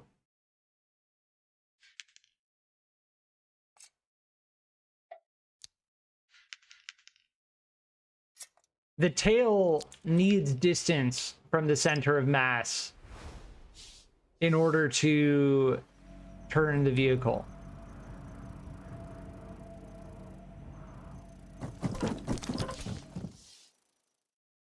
Yeah, that is not it. It needs that distance. And if anything, I bet having even more distance is the way to go rather than having less distance.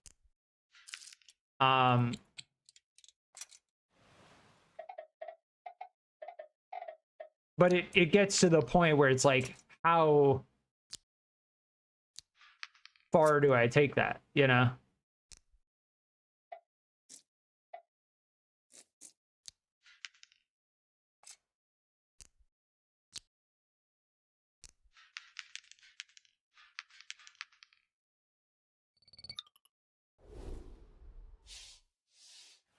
Like, do I make it straight up like the drag racer where it's just ridiculously long?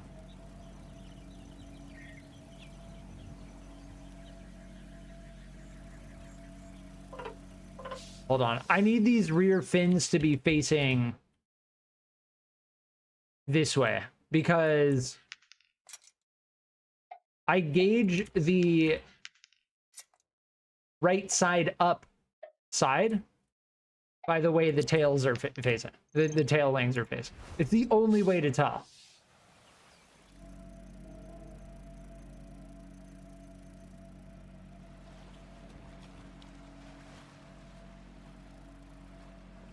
So it does seem like having more fins on the back increases the maneuverability.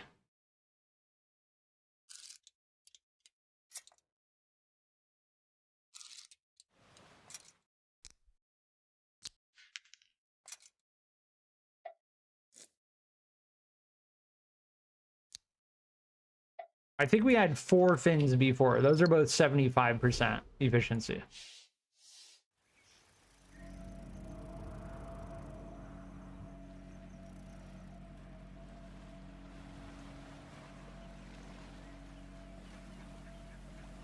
That feels okay.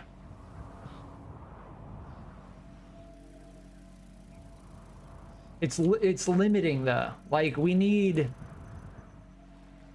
to be able to turn more. Yeah.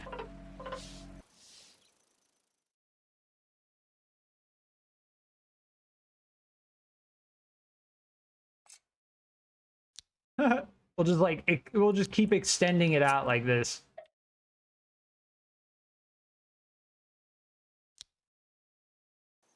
Yeah. Oh no, but that makes the middle one 50% efficiency.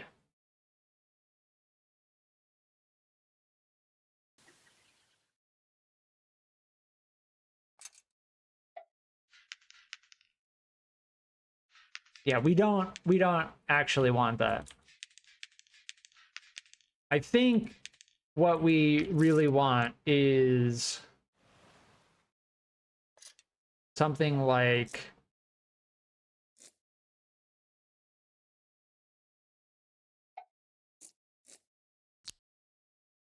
this.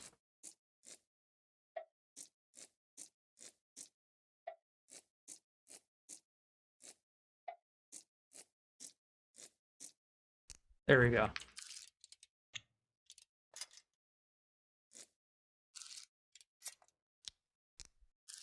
Yes, and then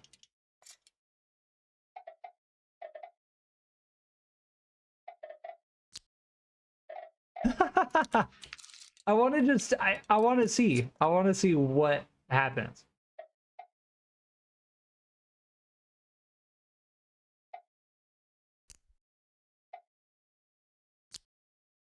So if we have them 2 apart, it reduces the efficiency. 3 apart, it still reduces the efficiency. 5 apart, it does not reduce the efficiency.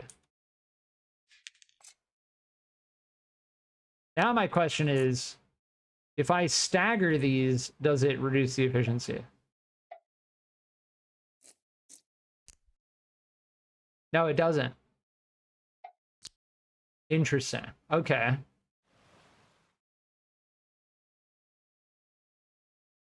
Yeah, so we can do 1, 2, 3.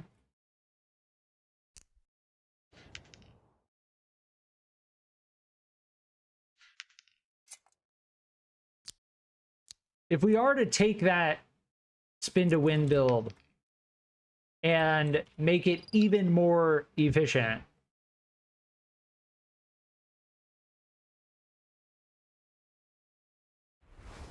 or even more maneuverable,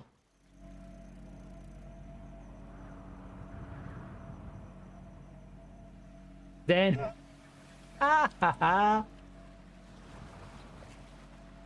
oh, but we're so we kind of pancake a little bit. It's weird.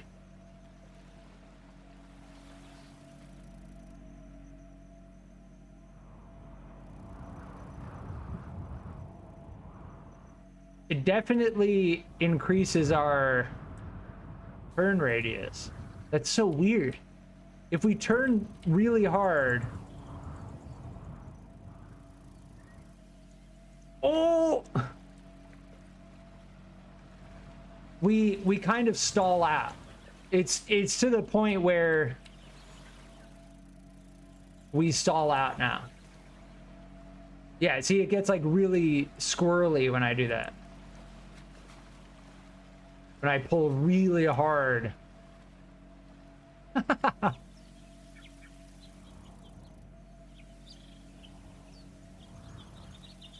Yeah, that's ridiculous. Oh, yeah. We just stall out. So it's a balance of, before we saw a lack of turnability, and now we can turn so hard that we like flop out a little bit. But that's not necessarily bad unless it does something like that. Yeah. Regardless, I think the spin to win Mark 1 is the best balance. Because you can maneuver with it without stalling out. Like if I pull up rapidly, you just turn around. You don't stall out. Oh, look at that. See, that's what I'm talking about. Like, we have this thing in the sweet spot. That's what's so great about it. I still can't race with it, though. And that's what I'm thinking is, like, the true next iteration of this spin to win is going to be something even more maneuverable, where I can stop it, turn it, and then continue on, you know? But right now, given the camera and the velocity, it's still pretty difficult to control at very low speeds. Like, I'd like to get it to the point where I can do basically what I'm doing right now, except very reliably and consistently.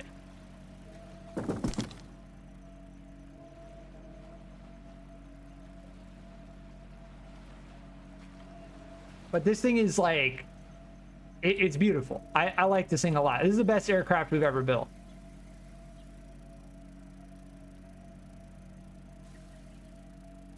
The spin to win is the best aircraft I've ever built in this game. But I mean, it's pretty clear. Like, I have 50 hours in this game. This is the end game. Like, I feel like we're approaching the end game in regards to creating a vehicle that exceeds in performance in the air. Now, aircraft are completely different than road vehicles. I don't like to say it's the end game, because road vehicles, we still, like with the Abomination, with the motorcycle gears, we still have yet to learn exactly how to refine that balance. I honestly want to call this thing the Dragonfly. I think I'm going to call it the Dragonfly.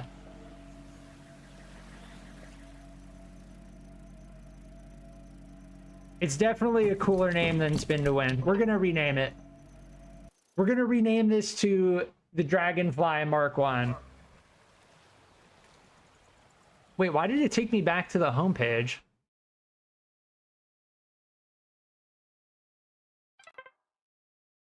Spin to Win is too goofy of a name for something this beautiful.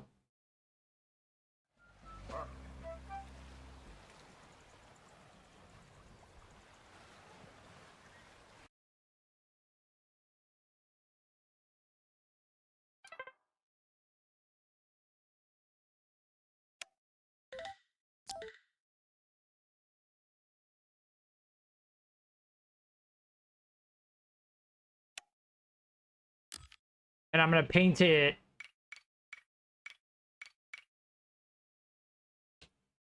Yeah, we'll go with the dark purple. Or should we go purple and gold?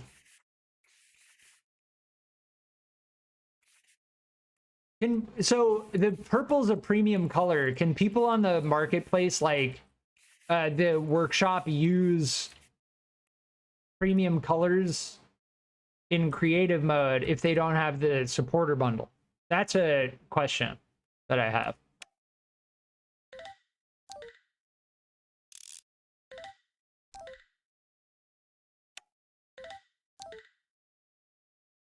There we go.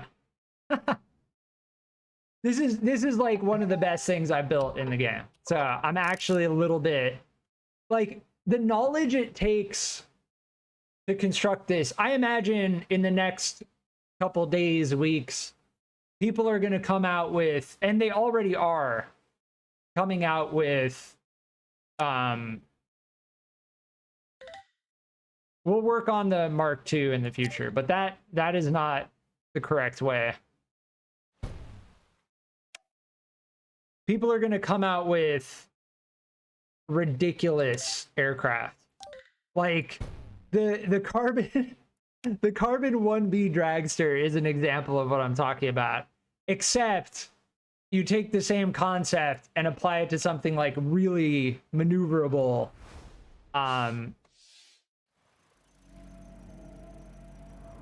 and it starts becoming very beautiful. I don't think you can use supporter workshop items. You're missing parts or colors from this vehicle.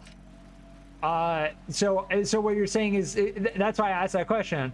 So I shouldn't use this color because it's the premium color, right? I can change it very easily. But if that's the case, I should change it. I appreciate the information, Zero.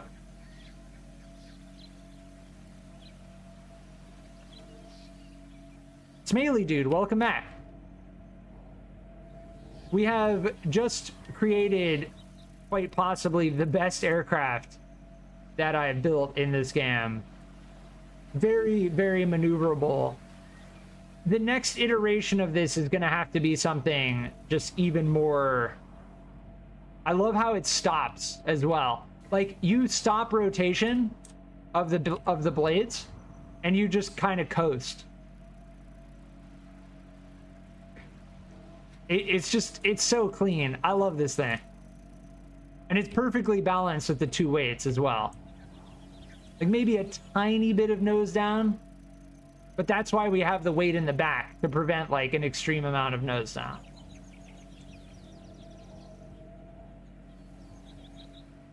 And it does stall out if you keep pulling up, but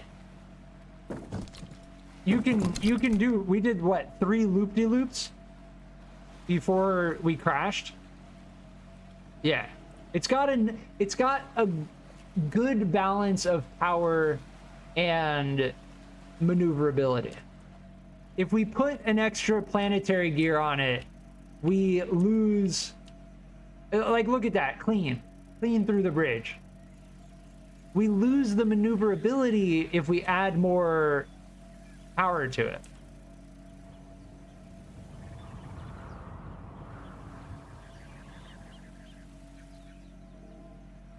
So this is the Dragonfly Mark 1. Previously named the Spin to Win. But yes, if that's the case, I'm going to change the color so people without the supporter pack can. This is also a supporter color. Let's go with the basic orange. That's kind of like my channel theme color. The J Crown channel theme color.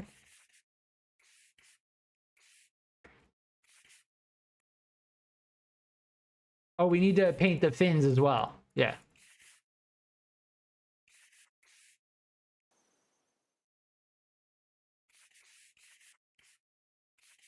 You should still get the supporter pack for this game, though. $4.99, you get some colors, confetti cannon. I've gotten 50 hours in this game at this point.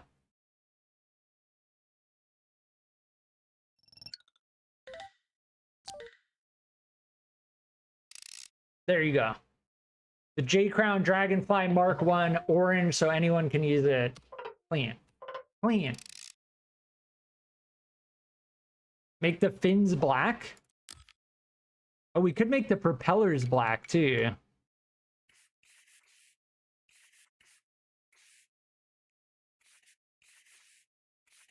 Black and orange is like very cool. I made my colors black and or orange and purple, which is even louder than just or orange and purple. Yeah, orange and purple. Then black and orange.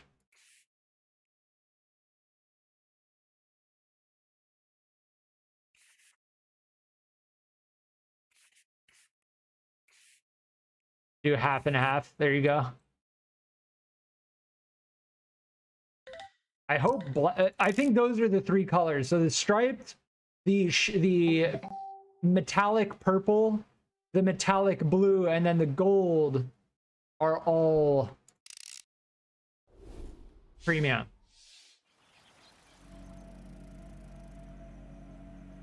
Yeah, that looks kind of sick. The black fan blades. It also makes the weights kind of blend in a little bit more. Pull up. Nice. Let's go underwater for a little bit. Oh!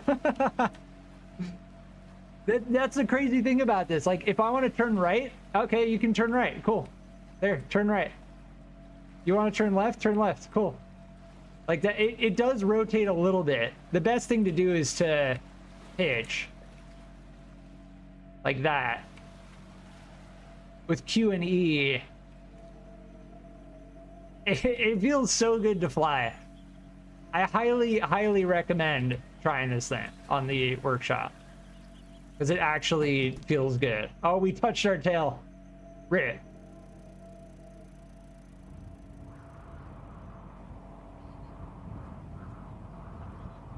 And when you're not pressing the power, you still can like kind of control it. Like if I want to go directly to the right, you can kind of do that. Let go of the power, turn right, and then kind of pick it up. But obviously you drop out of the sky when you do that. So your thrust vectoring, yeah, it feels sick. Snakebite, welcome. Yes, this is on the workshop for anyone to use. I use non-premium colors to make sure that anyone who wants to use it can use it. But I do recommend getting the supporter bundle for this game because, you know, you get a couple cosmetics, but most importantly, if you want those sweet updates and you want to see all those bugs squashed, you're helping the developers put time into this game. And it's early access and it's free to play. Like, there are games that have come out for like $60 full price that are just janky messes.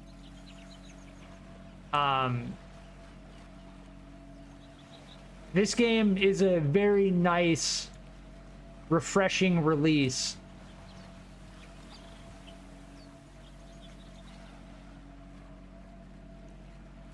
And I don't think people, like, there's an argument that people make, like, oh, gaming's getting so bad and it's falling apart. It's such a terrible time to be in, like, game development and a gamer. And it's like, no, it's not. It's like one of the best times. It's one of the best times. Can we go through the tunnel? Go through the tunnel! Oh! Almost. We almost did. But yes, I'm going to leave it here. If you've been enjoying my live streams, please consider liking and subscribing. I will put the announcement out there. I have been enjoying screwdrivers a lot, but I will make it verbally clear that I don't just stream screwdrivers. The First Descendant is a big release that's coming out in 2 days. It's a looter shooter. Completely understandable if you don't watch that kind of content. I always appreciate any kind of support regardless. I will be coming back to screwdrivers, but as far as coming back every day for 4+ hours, I'm probably going to tone it down a little bit. Like, you know, over time they'll update the game. I'll come back to it. But I am a variety streamer overall, and that is that. But yes, I appreciate all of you being here. Thank you so much, and I'll be on in the future.